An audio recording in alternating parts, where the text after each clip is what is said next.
ഹരി ഓം ഹരി ഓം.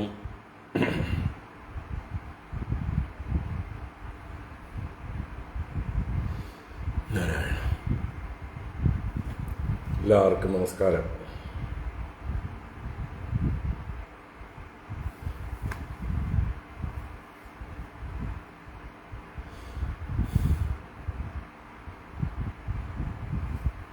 ഓം ശുക്ലാംബരധരം വിഷ്ണും ശശിവർണം ചതുർഭുജം പ്രസന്നവദനം ധ്യായേത് സർവവിഘ്നോപശാന്തയേ. ഗുരവേ സർവലോകാനാം വിഷജേ ഭവരോഗിണാം നിധയേ സർവവിദ്യാനാം ദക്ഷിണാമൂർത്തയേ നമഃ. ജന്മാദ്യസ്യ യതോന്മയാദിതരതശ്ചാർത്തേഷ്വഭിജ്ഞസ്വരാട് തേനേ ബ്രഹ്മഹൃദായ ആദികവയേ മുഹ്യന്തി യത്സൂരയഃ.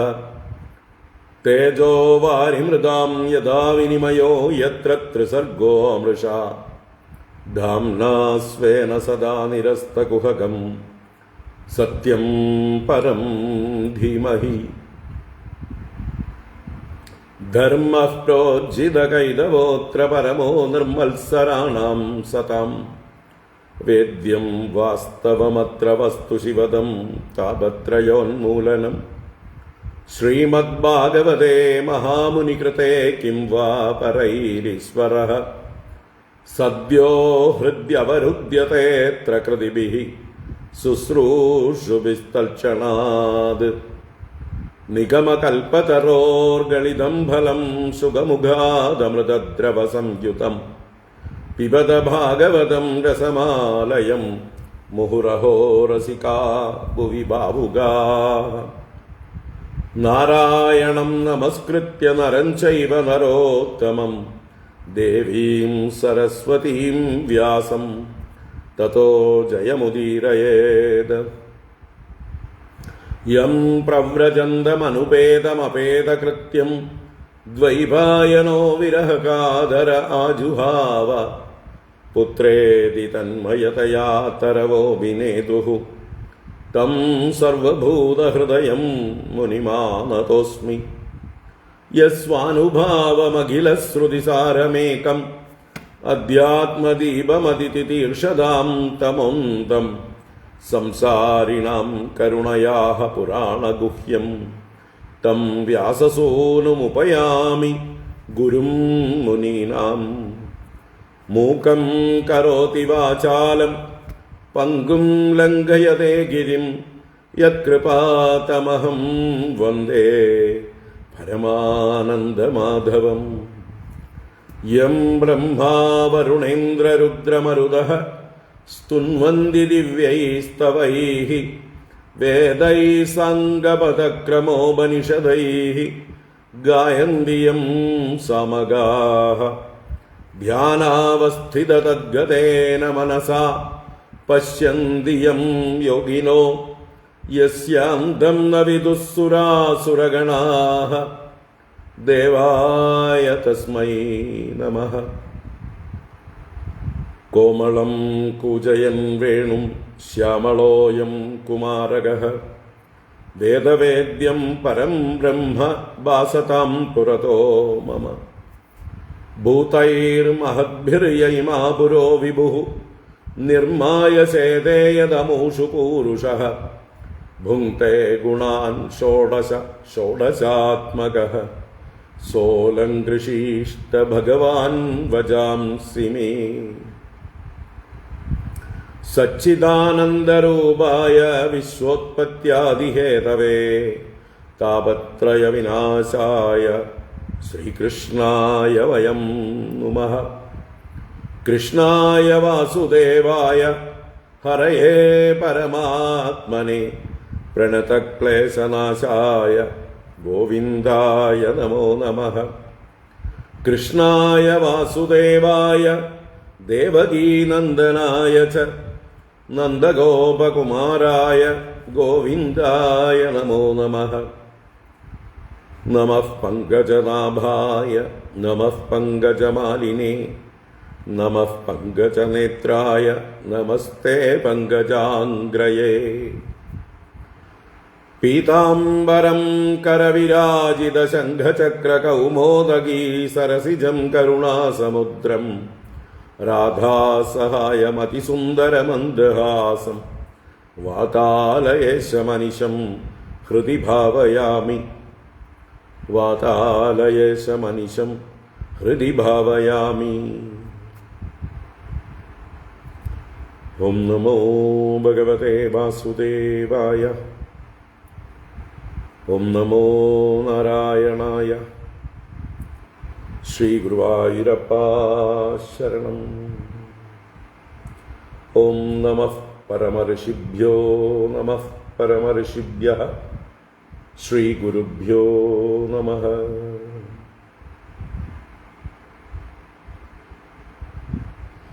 നാരായണ. ഹരി ഓം നാരായണ. എല്ലാവർക്കും നമസ്കാരം. എല്ലാവർക്കും ശുഭസായാഹ്നം.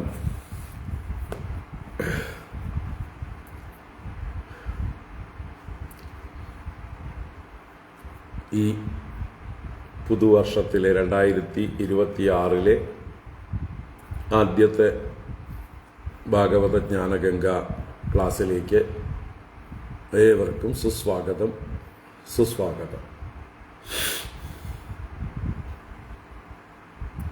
21 ദിവസത്തെ ബ്രേക്ക് ആയി തോന്നുന്നു. 21 20 18-ാം തീയതിയായിരുന്നു ലാസ്റ്റ് ക്ലാസ്. 12-ഉം 7-ഉം 19 ദിവസമായിട്ടു. ഇന്ന് 20-ാം ദിവസം. ഓക്കെ.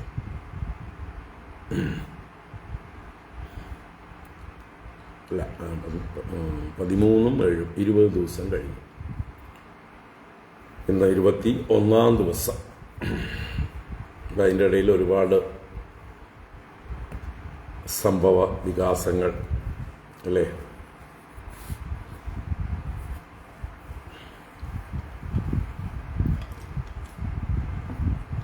കുന്തമാല തലശ്ശേരിയിൽ ഒരു ഭാഗവത സപ്താഹം, മലപ്പുറത്ത്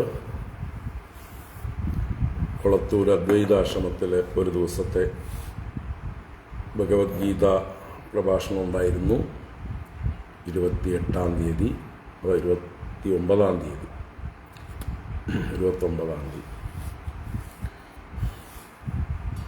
പിന്നീട് 30-ന് ഇവിടെ ഉണ്ടായിരുന്നു. 31 മുതൽ ഒരു യാത്ര തിരുച്ചെന്തൂർ, രാമേശ്വരം, മധുരയൊക്കെ പോയിട്ട് വന്നു. 3-ാം തീയതി തിരുവനന്തപുരത്തേക്ക് പോയി. തിരുവനന്തപുരത്തും 3 ദിവസം മുഴുവനായിട്ടുള്ള പരിപാടികൾ. അതിൽ പ്രധാനമായിട്ടും പത്മനാഭ ശതകത്തിൻ്റെ പാരായണ പഠനം അവിടെയുള്ള ആളുകൾക്ക് വേണ്ടി. എല്ലാവരും ഓൺലൈനിൽ കണ്ടു കാണും. ഇത്രയും ഹെക്റ്റിക് ഓട്ടങ്ങളായിരുന്നു. അപ്പോൾ അതിൻ്റേതായിട്ടുള്ള ക്ഷീണങ്ങളും ഒക്കെ ഉണ്ട്.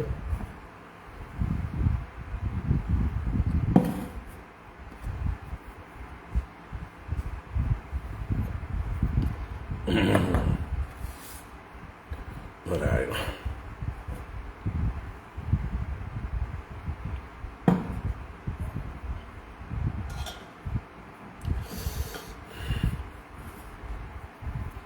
എന്തായാലും നമുക്ക് വഹിക്കുന്ന സമയത്തൊക്കെ, കിട്ടുന്ന സമയത്തൊക്കെ ഭാഗവത ജ്ഞാനഗംഗയിൽ മുങ്ങിക്കുളിക്കാം. ഇന്നും നാളെയും മറ്റന്നാളെയൊക്കെ വൈകുന്നേരങ്ങളിലേ ഒഴിവുള്ളൂ. രാവിലെ കുറച്ച് തിരക്കുകൾ ഉണ്ട്. നാളെ പുറത്ത് പോകേണ്ടതുണ്ട് രാവിലെ. മറ്റന്നാൾ തൃശ്ശൂർ പ്രോഗ്രാമുണ്ട്.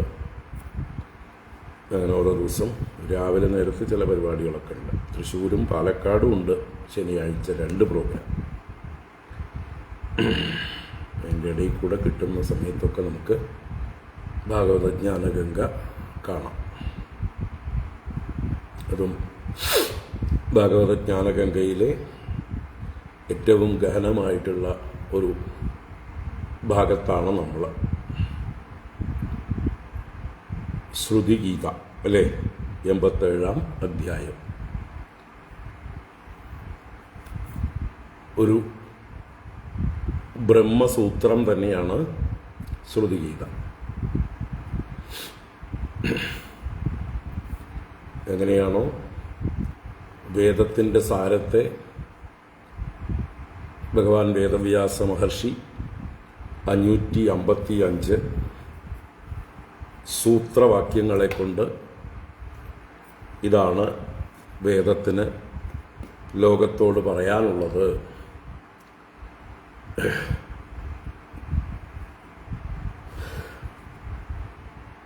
വേദത്തിൻ്റെ താല്പര്യം ഇന്നതാണ് എന്ന് വേദവ്യാസൻ തന്നെ, ബാദരായണൻ തന്നെ നിരൂപിച്ച് തന്നിട്ടുണ്ട്. അതാതോ ബ്രഹ്മജിജ്ഞാസ ജന്മാദ്യസ്യ യതഃ മുതലായ സൂത്രങ്ങളെ കൊണ്ട് ആ ഒരു വിഷയത്തെ, ബ്രഹ്മസൂത്ര ബദ്ധമായിരിക്കുന്ന വേദസാരത്തെ ഭാഗവതത്തിൽ അവതരിപ്പിച്ചിരിക്കുന്നത് ഈ ശ്രുതിഗീത എന്ന ഒരു സ്തുതി രൂപത്തിലാണ്. അപ്പോൾ ഈ ശ്രുതിഗീത വേണ്ടതുപോലെ വ്യാഖ്യാനിക്കണമെങ്കിലും ഗ്രഹിക്കണമെങ്കിലും ഒക്കെ എന്തിൻ്റെ അറിവ് വേണം? ബ്രഹ്മസൂത്രം പഠിച്ചിരിക്കണം. ബ്രഹ്മസൂത്രം നല്ലതുപോലെ ഗ്രഹണമായിട്ടുള്ള അത് വേണ്ടതുപോലെ ശങ്കരഭാഷ്യത്തോടുകൂടി പഠിച്ചിട്ടുള്ളവർക്കാണ് ഈ ശ്രുതിഗീത വേണ്ടതുപോലെ ഉൾക്കൊള്ളാനും വ്യാഖ്യാനിക്കാനും അത് ഗ്രഹിക്കാനും ഒക്കെ സാധിക്കുക. അപ്പോൾ അത്രയും ഗഹനമായിട്ടുള്ളൊരു വിഷയമാണ്. അതുകൊണ്ട് വളരെ എന്താ പറയുക, ശ്രദ്ധയും ഏകാഗ്രതയും ആവശ്യമുള്ള വിഷയമാണ്. ഓടി വന്ന് കഥ പറയും പോലെ പറയാൻ പറ്റുന്നതല്ല. ഭാഗവതത്തിലെ അവതാര കഥകളൊക്കെ നമുക്ക് ഏത് ഉറക്കത്തിൽ നിന്ന് എണീച്ചിട്ടും എങ്ങനെ വേണമെങ്കിൽ പറയാം. അതൊക്കെ നമ്മൾ കുട്ടിക്കാലം തൊട്ടേ കേട്ട് നമ്മുടെ ഉള്ളിൽ നല്ലതുപോലെ ഉറച്ചിട്ടുള്ള ആശയങ്ങളാണ്. ആ കഥ പറയും പോലെ എളുപ്പമല്ല ഈ ബ്രഹ്മസൂത്ര വിഷയമായിരിക്കുന്ന ശ്രുതിഗീതയെ വ്യാഖ്യാനിക്കാനും നിങ്ങളെ ബോധ്യപ്പെടുത്താനും. അതുകൊണ്ട് അതിന് കുറച്ച് ക്ഷമയോടുകൂടിയ സമീപനം തന്നെ വേണം. അത് നിങ്ങൾക്കും ഉണ്ടാവണം. ഇപ്പം നമ്മൾ 11 ക്ലാസ് കഴിഞ്ഞ് ഇനിയും തുടരും. ഇന്നിപ്പോൾ 12ാമത്തെ എപ്പിസോഡാണ് ശ്രുതിഗീത. ക്ഷമാപൂർവം നമുക്ക് കാണാം. അപ്പം ആദ്യം എന്തായാലും വായിക്കാം. 87-ാം അധ്യായം വായിക്കാം. ഒരു ബ്രേക്ക് കഴിഞ്ഞതായതുകൊണ്ട് മുഴുവനായിട്ടും വായിക്കാം. ഓം നമോ ഭഗവതേ വാസുദേവായ. അഥ ശ്രീമദ്ഭാഗവതേ ദശമസ്കന്ധേ ഉത്തരാർദ്ധേ 87-തമോऽധ്യായഃ. പരീക്ഷിതുവാച. ബ്രഹ്മൻ ബ്രഹ്മണ്യനിർദ്ദേശ്യേ നിർഗുണേ ഗുണവൃത്തയഃ കഥം ചരന്തി ശ്രുതയഃ സാക്ഷാത് സദസതഃ പരേ. ശ്രീശുക ഉവാച.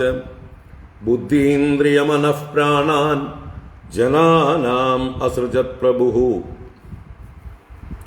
മാത്രാർത്ഥം ച ഭവാർത്ഥം ച ആത്മനെ അകൽപ്പനായ ച സൈഷാ ഹ്യുപനിഷദ് ബ്രാഹ്മി പൂർവേഷാം പൂർവജൈർധൃത ശ്രദ്ധയാ ധാരയേദ്യസ്താം ക്ഷേമം ഗച്ഛേതകിഞ്ചനഃ അത്ര തേ വർണ്ണയിഷ്യാമി ഗാഥാം നാരായണന്വിതാം നാരദസ്യ ച സംവാദം ഋഷേർനാരായണസ്യ ച ഏകദാ നാരദോ ലോകാൻ പര്യടൻ ഭഗവത്പ്രിയഃ സനാതനം ഋഷിം ദ്രഷ്ടും യയൗ നാരായണാശ്രമം യോ വൈ ഭാരതവർഷേऽസ്മിൻ ക്ഷേമായ സ്വസ്ഥയേ നൃണാം ധർമ്മജ്ഞാനശമോപേതം ആകൽപാദാസ്തി തത്തപഃ തത്രോപവിഷ്ടം ഋഷിഭിഃ കലാപഗ്രാമവാസിഭിഃ പരീതം പ്രണതോ പൃച്ഛത്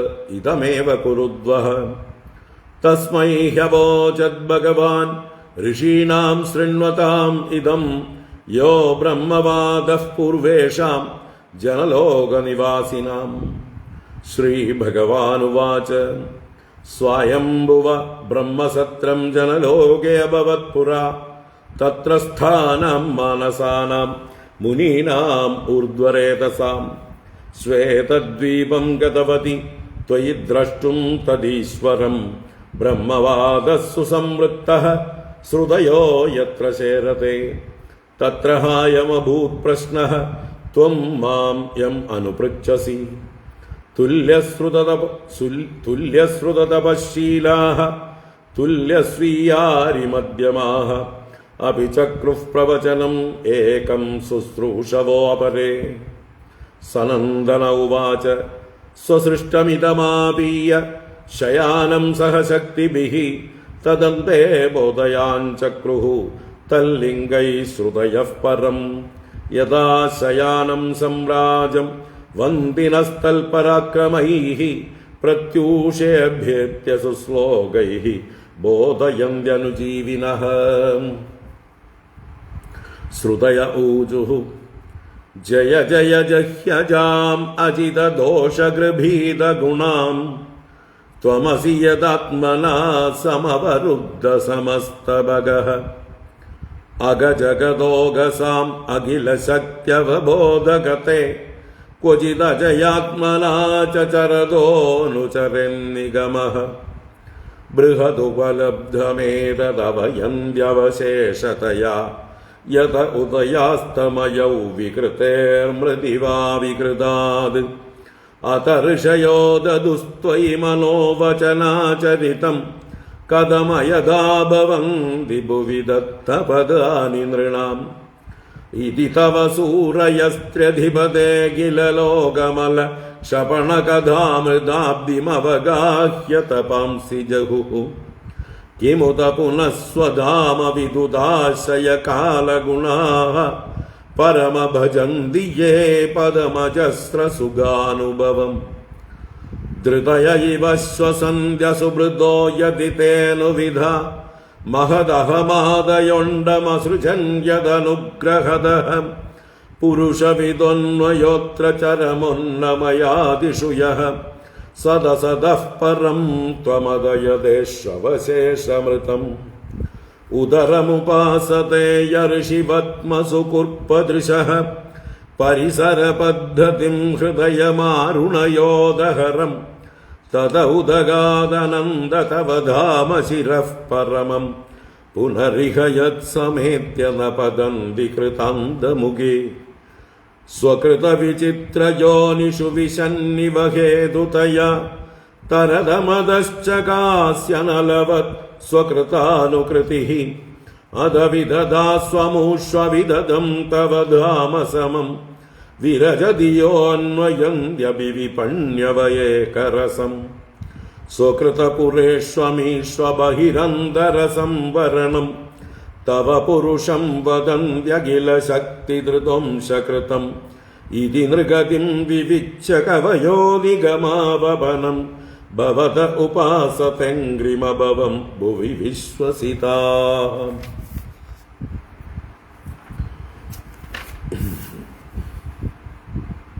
ദുരവഗമാത്മതത്വനിഗമായ തവത്തതനോഃ ചരിതമഹാമൃദാബ്ദി പരിവർത്ത പരിശ്രമണാഃ ന പരിലഷന്തി കേചിതപവർഗമഭിസ്വരത്തെ ചരണസരോജഹംസകുലസംഗവിസൃഷ്ടഗൃഹാഃ ത്വദനുപദം കുലായമിദമാത്മസുഹൃത് പ്രിയവച്ചരതി തദോന്മുഖേ ത്വയി ഹിതേ പ്രിയ ആത്മനി ച ന ബദരമന്ദ്യഹോ അസദുപാസനയാത്മഹനോ യദനുശയാ ഭ്രമന്ത്യുരുഭയേ കുശരീരഭൃതഃ നിഭൃതമരുന്മനോക്ഷദൃഢയോഗയുജോ ഹൃദിയൻ മുനയ ഉപാസത്തെ തദരയോപിയയുസ്മരണാത് സ്ത്രിയ ഉരകേന്ദ്രഭോഗഭുജദണ്ഡവിഷക്തദിയോ വയമഭിതേ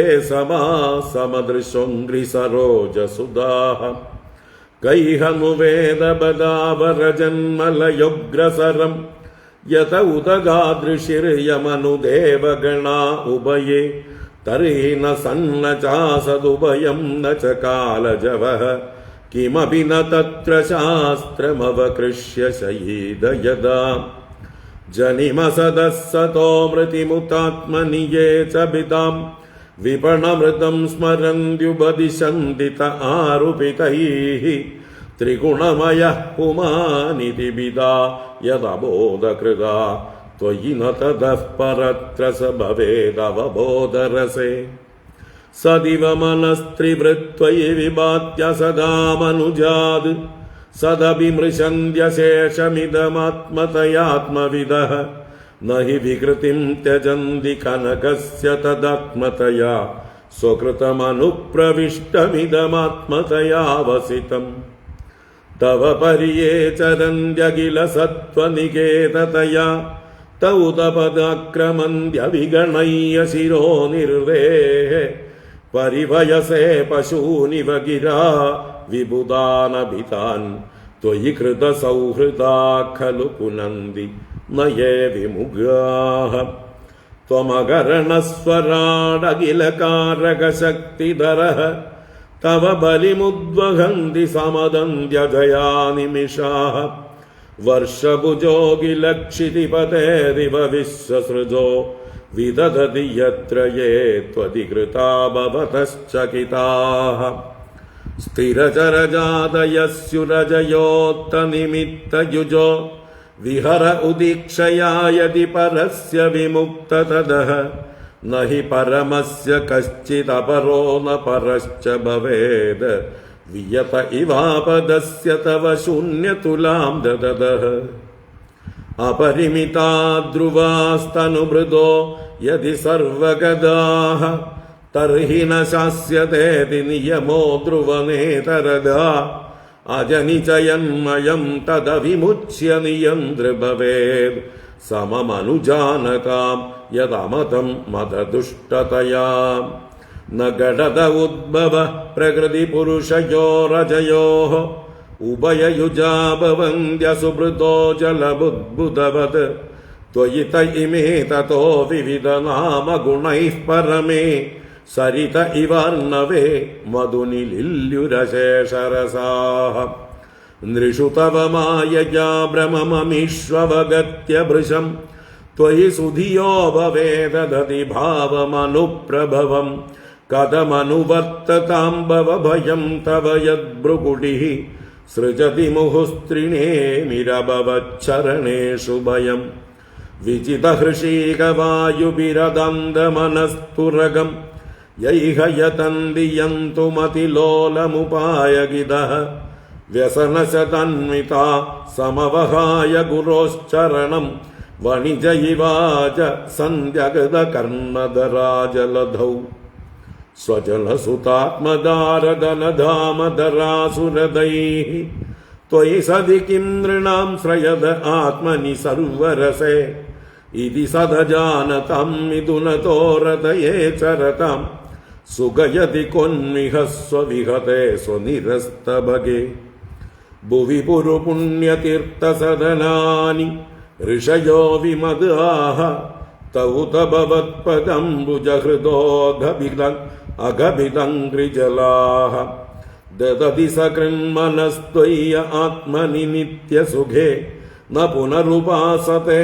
പുരുഷസാരഹരാവസഥാൻ സതയിതമുത്ഥിതം സദിതി ചേന്നനു തർക്കഹദം വ്യഭിചരതി ക്വച മൃഷാ ന തദോപയയുക് വ്യവഹൃതയേ വികൽപയിഷിതോന്ധപരംപരയാ ഭ്രമയതി ഭാരതീത ഉരുവൃത്തിഭിരുദ്ധജടാൻ നയതിദമഗ്ര ആസന ഭവിഷ്യതോ നിദനാദ് അനുമിതമന്തരാ ത്വയി വിഭാതി മൃഷൈകരസേ അത ഉപമീയത്തെ ദ്രവിണജാതിവികൽപപദൈഃ വിദധമനോവിലാസമൃതമിത്യവയന്ത്യബുധാഃ സ യദജയാ ത്വജാ മനുഷ്യയീത ഗുണാംശ്ച ജുഷൻ ഭജതി സരൂപദാം തദനു മൃത്യുമപേദഭഗഃ ത്വമുദജഘാസി താം അഹിരിവ ത്വജമാത്തഭഗോ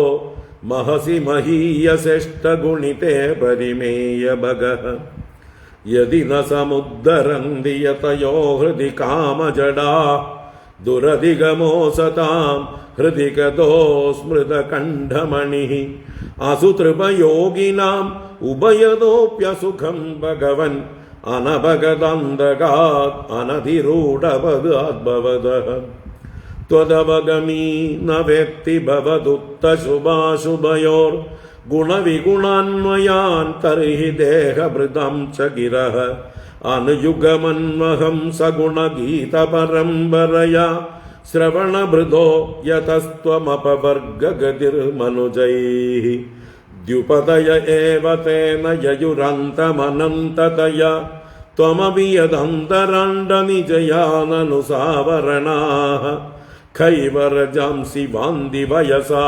സഹയത്ശ്രുതയഃ ത്വയി ഹി ബലന്ത്യതന്നിരസനേന ഭവന്നിദനാഃ.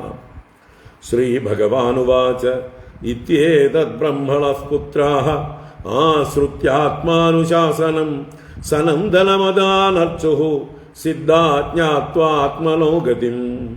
ഇത്യശേഷ സമാംനായ പുരാണോപനിഷദ്രസഃ സമുദ്രത പൂർവജാതൈഃ വ്യോമയാനൈർമഹാത്മഭിഃ.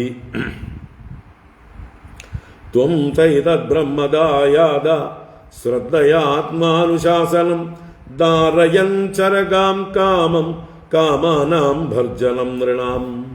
ശ്രീശുക ഉവാച ഏവം സർഷിണാദിഷ്ടം ഗൃഹീത്വാ ശ്രദ്ധയാത്മവാൻ പൂർണ്ണശ്രുതധരോ രാജൻ ആഹ വീരവ്രതോ മുനിഃ. നാരദ ഉവാച നമസ്തസ്മൈ ഭഗവതേ കൃഷ്ണായാമലകീർത്തയേ യോ ധത്തേ സർവഭൂതാനാം അഭവായോഷധീ കലാഃ. ഇത്യാദ്യം ഋഷിമാനമ്യ തച്ഛിഷ്യാംശ്ച മഹാത്മനഃ തതോ ഗാദാശ്രമം സാക്ഷാത് പിതൃദ്വൈപായനസ്യ മേ. സവാചിതോ ഭഗവതാ കൃതാസന പരിഗ്രഹഃ തസ്മൈ തദ്വർണ്ണയാമാസ നാരായണമുഖാത് ശ്രുതം. ഇത്യേതദ്വർണ്ണിതം രാജൻ യദ്ദഃ പ്രശ്നസ്കൃതസ്ത്വയാ യഥാ ബ്രഹ്മണ്യനിർദ്ദേശ്യേ നിർഗുണേ വിമനശ്ചരേത്. യോസ്യോൽപ്രേക്ഷക ആദിമദ്യനിധനെ യോ വ്യക്തജീവേശ്വരോ യസൃഷ്ട്വേദമനുപ്രവിശ്യ ഋഷിണാ ചക്രേ പുരഃശാസ്തിതാഃ.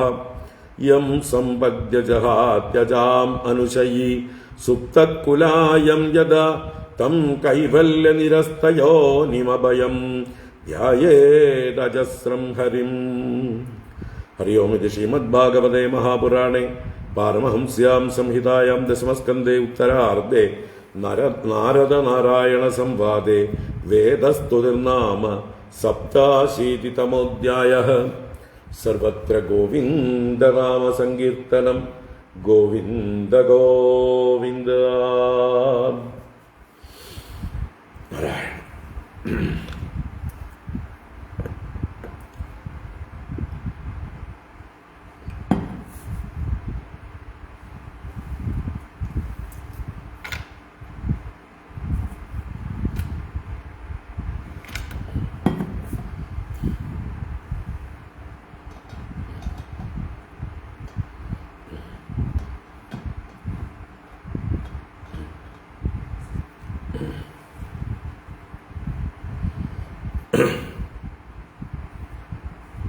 ഹരി ഓം.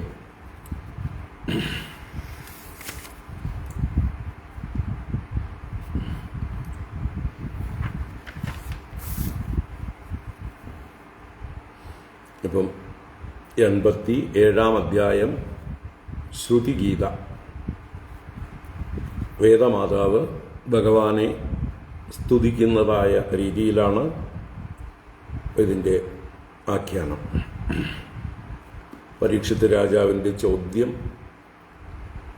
ശുകബ്രഹ്മർഷിയോട് അനിർദ്ദേശ്യേ ബ്രഹ്മണി നിർഗുണേ ബ്രഹ്മണി ഗുണവൃത്തയഃ ശ്രുതയഃ കഥം സാക്ഷാത് ചരന്തി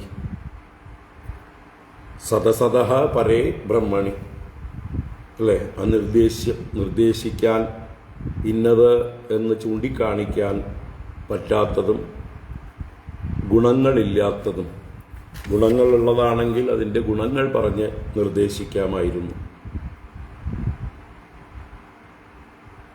സത്തിനും അസത്തിനും പരവുമായിരിക്കുന്ന, എല്ലാറ്റിനും അതീതമായിരിക്കുന്ന ആ ബ്രഹ്മണി, പ്രപഞ്ചത്തിൻ്റെ ആധാരമായ വസ്തുവിൽ ശ്രുതയഃ കഥം സാക്ഷാത് ചരന്തി, ശ്രുതികൾ എങ്ങനെ പ്രത്യക്ഷത്തിൽ ചരിക്കും, വർത്തിക്കും, ശ്രുതികൾക്ക് പ്രവേശനമുണ്ടോ, ആ തലത്തിലേക്ക് ശ്രുതികൾ നമ്മളെ എത്തിക്കുമോ എന്നുള്ള ചോദ്യത്തിന് മറുപടിയായിട്ടാണ് ശ്രീ ശുകബ്രഹ്മർഷി ഈ ശ്രുതിഗീത ഉപദേശിക്കുന്നത്. ഈ ശ്രുതിഗീത നരനാരായണ ഋഷിമാരിൽ നാരായണ ഋഷി നാരദ മഹർഷിക്ക് പറഞ്ഞു കൊടുക്കുന്നതായിട്ടാണ്. അതും അവർ ഡയറക്റ്റ് പറയുകയല്ല, സനകാദികൾ തമ്മിലുള്ള ഒരു സത്സംഗരൂപേണ. സനന്ദന ഋഷി മറ്റ് സനാതന സനൽകുമാരന്മാർ ശ്രോതാക്കളായിരിക്കെ സനന്ദനൻ എന്ന ഋഷി ആണ് ഈ ശ്രുതിഗീത കേൾപ്പിക്കുന്നത്. അപ്പോൾ ആ ഒരു സനകാദികൾ തമ്മിലുള്ള സംവാദത്തെ നാരായണ ഋഷി നാരദന് ഉപദേശിക്കുന്നത്, ശ്രീ ശുകബ്രഹ്മർഷി പരീക്ഷത്തിന് ഉപദേശിക്കുന്നത്, സൂതൻ ശൗനകാദികൾക്ക് ഉപദേശിക്കുന്നത് നമ്മൾ പഠിക്കുകയാണ്. അപ്പോൾ എത്രയോ പരമ്പരകൾ കൈമാറ്റം ചെയ്തു വന്ന അറിവാണ്. അപ്പോൾ ഈ ഒരു മഹത്തായ ശ്രുതിഗീത 14 മുതൽ 41 വരെയുള്ളതായിട്ടുള്ള 28 ശ്ലോകങ്ങൾ. ഈ 28 ശ്ലോകങ്ങളാണ് ശ്രുതിഗീത. ഈ 28 ശ്ലോകങ്ങളിൽ ബ്രഹ്മസൂത്രം വളരെ സൂക്ഷ്മമായി അവതരിപ്പിച്ചിരിക്കുന്നു. അഥവാ നാരദൻ ഈ നാരായണ ഋഷിയിൽ നിന്ന് ഇത് കേട്ടിട്ട് നേരെ പോയത് വ്യാസന്റെ ആശ്രമത്തിലേക്കാണെന്നാണ് പറയുന്നത്. നമ്മളിപ്പോൾ വായിച്ചു 47-ാം ശ്ലോകത്തിൽ പറഞ്ഞു, ഇത്യാദ്യം ഋഷിമാനമ്യ തച്ഛിഷ്യാംശ്ച മഹാത്മനഃ തതോ അഗാധാശ്രമം സാക്ഷാത് പിതൃദ്വൈപായനസ്യ മേ. ആ ആദ്യ ഋഷിയായ നാരായണനെ നമസ്കരിച്ചിട്ട് നാരദ മഹർഷി എൻ്റെ പിതാവായ ദ്വൈപായനന്റെ ആശ്രമത്തിലേക്ക് ചെന്നു. അവിടെ വ്യാസൻ നാരദനെ സ്വീകരിച്ചു. തസ്മൈ തദ്വർണയാമാസ നാരായണ മുഖാത് ശ്രുതം. ആ നാരദനായിക്കൊണ്ട് ഈ ശ്രുതിഗീതയെ വ്യാസനായിക്കൊണ്ട് നാരദ മഹർഷി വർണ്ണിച്ചു കൊടുത്തു എന്നാണ്. അപ്പോൾ തീർച്ചയായിട്ടും നാരദ മഹർഷി വർണ്ണിച്ചത് കേട്ട വ്യാസൻ അത് ഭാഗവതത്തിൽ ഈ രൂപത്തിലും അതിൻ്റെ കുറെ കൂടി വിശദമായ ഭാവത്തിൽ, എന്നാൽ വളരെ സൂത്രരൂപത്തിലും 555 സൂത്രങ്ങളെ കൊണ്ട് ബ്രഹ്മസൂത്രം രചിച്ചു എന്ന് വേണമെങ്കിൽ കരുതാം. ഇവിടെ ഇത് ബ്രഹ്മസൂത്രമാണെന്ന് ഞാൻ പറയാൻ കാരണം 43-ാം ശ്ലോകത്തിലുണ്ട്. ഇത്യശേഷ സമാമനായ പുരാണോപനിഷദ്രസഃ സമുദ്രതഃ പൂർവജാതയിൽ വ്യോമയാനയിൽ മഹാത്മഭിഃ.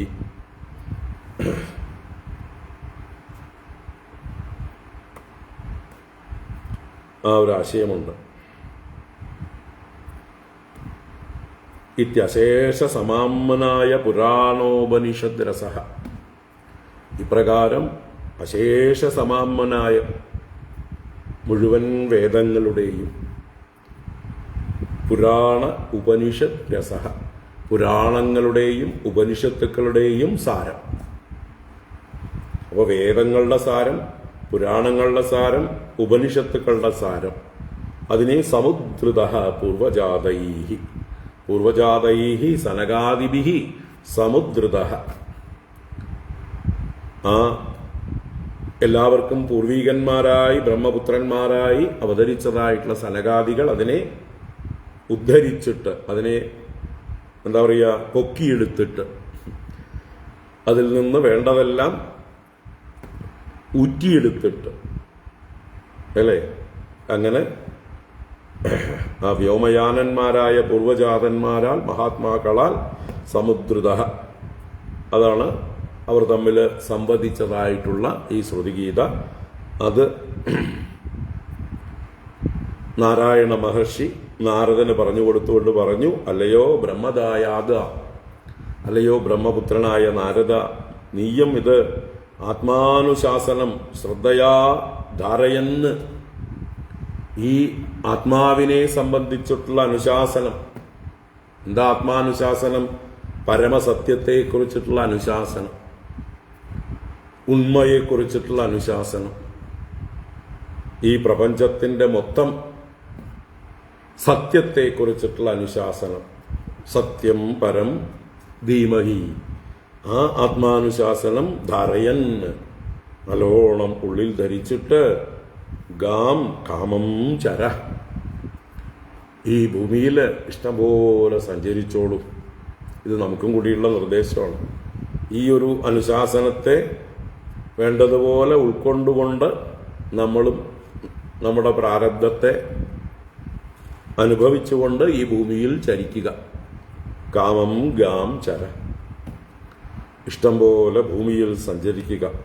കാമാനാം വർജനം നൃണാം, അങ്ങനെയാണെങ്കിൽ നമ്മുടെ നരന്മാരുടെ എല്ലാം കാമങ്ങളെ ഭർജനം ചെയ്യുന്നതാണിത്. ഭർജനം ചെയ്യുക എന്ന് പറഞ്ഞാൽ വറുക്കുക. വറുത്തെടുക്കുന്ന ബീജങ്ങൾ പിന്നെ മുളയ്ക്കുമോ? ഏത് വിത്തും വറുത്തെടുത്തു കഴിഞ്ഞാൽ, ഭർജനം ചെയ്തു കഴിഞ്ഞാൽ പിന്നെ മുളയ്ക്കില്ല. അപ്പോൾ നമ്മുടെ കാമങ്ങളാകുന്ന ബീജങ്ങളെ വറുക്കാൻ ഉപയോഗിക്കുന്ന അറിവാണ് ഈ ശ്രുതിഗീത. ഈ ശ്രുതിഗീതയുടെ വിവേകത്തിൻ്റെ ചൂടിൽ ഈ കാമങ്ങൾ പൊരിഞ്ഞ് അത് നിർബീജമായി മാറും, അതിന് ശക്തിയില്ലാതെയാവും. കാമങ്ങൾ പിന്നെ നമ്മളെ ഉപദ്രവിക്കുകയില്ല, കാമങ്ങൾക്ക് ആരോഹണമുണ്ടാവില്ല. പ്രഹ്ലാദൻ പ്രാർത്ഥിച്ചതുപോലെ, അല്ലേ? പ്രഹ്ലാദൻ പ്രാർത്ഥിച്ചത് കാമാനാം ഹൃദി അസംരോഹം ഭവതസ്തു വൃണേവരം, കാമങ്ങൾ ഹൃദയത്തിൽ പൊട്ടിമുളയ്ക്കാതിരിക്കാനുള്ള വരം അങ്ങയിൽ നിന്ന് ഞാൻ വരിക്കുന്നു എന്നാണ് നരസിംഹമൂർത്തിയോട് പ്രഹ്ലാദൻ പ്രാർത്ഥിച്ചത്. അപ്പോൾ കാമങ്ങൾ പൊട്ടിമുളയ്ക്കാതിരിക്കുക, അതെന്തൊരു സ്വാതന്ത്ര്യമാണറിയോ, അല്ലേ? ഇപ്പം നമ്മളെ അസ്വതന്ത്രരാക്കുന്നത് നമ്മുടെ ഉള്ളിലുള്ള ഈ സങ്കല്പങ്ങളും കാമങ്ങളും സംഘങ്ങളും ആണ്. അപ്പം ഈ സംഘമില്ലാതാവാനും കാമങ്ങൾ പൊട്ടിമുളയ്ക്കാതിരിക്കാനും അതിൻ്റെ ബീജമായ സങ്കല്പങ്ങൾ വറ്റി വരണ്ടു പോകാനും അതിനെ വറുത്തെടുക്കാനുള്ള ഒരു എന്താ പറയുക, ചൂടാണ് ഈ ഒരു അറിവ്, ഈ ഒരു വിവേകം നമുക്ക് നൽകുക. അപ്പോൾ ഈ ഒരു രീതിയിൽ വേണം നമ്മൾ ഈ ഒരു ശ്രുതി ഗീതയെ മനസ്സിലാക്കാനും. പക്ഷെ അതിൻ്റെ ശ്ലോകങ്ങളുടെ ഘടന, പദപ്രയോഗങ്ങൾ, അതെല്ലാം വളരെ ഒരു ജഗ്ലിംഗ് ആണ്. വളരെ സ്ട്രെയിറ്റ് ആയിട്ടുള്ള പ്രയോഗങ്ങളല്ല. പദങ്ങളെ എടുത്ത് ഈസി ആയിട്ട് അടുക്കി വെച്ച് അന്വയിച്ച് നമുക്ക് അർത്ഥം ഗ്രഹിക്കാൻ പറ്റുന്ന ഒരു രീതിയല്ല ഇത് ഉപയോഗിച്ചിരിക്കുന്നത്. നല്ലോണം ഇരുന്ന് അതിനെ വിചാരം ചെയ്യേണ്ടതുണ്ട്, ഒന്ന് മനസ്സിരുത്തേണ്ടതുണ്ട്. അതൊരു ഭാഷ, സൂത്രഭാഷ തന്നെയാണ്. ബ്രഹ്മസൂത്രത്തിൻ്റെ ഭാഷ പോലെ തന്നെയുള്ളൊരു ഭാഷയാണ് ഇതിൽ പ്രയോഗിച്ചിരിക്കുന്നത് എന്ന് പറയുക. എന്തായാലും ശ്രദ്ധയോടെ പിന്തുടരുക.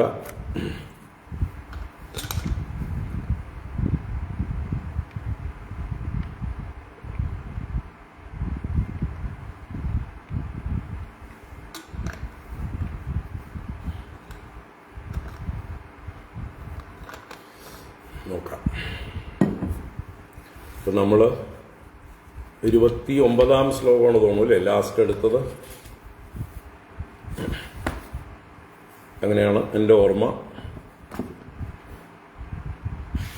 29ആണോ 30ആണോ എന്ന് ഞാൻ പഴയതൊന്നും കേൾക്കാറില്ല.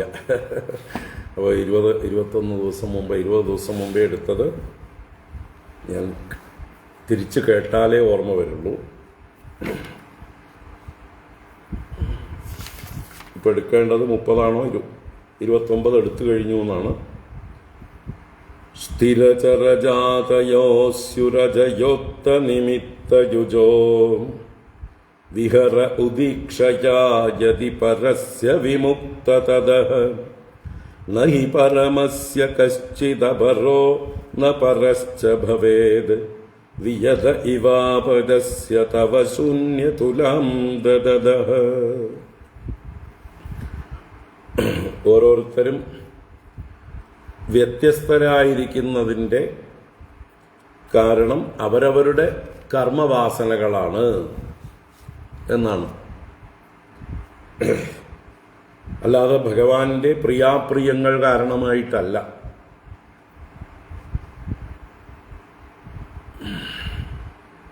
ഓ 30 കുറച്ച് കൂടിയുണ്ട് അല്ലേ? അപ്പോൾ എല്ലാവരും ഈ പ്രകൃതിയിലുള്ള സ്ഥാവര ജംഗമങ്ങളെല്ലാം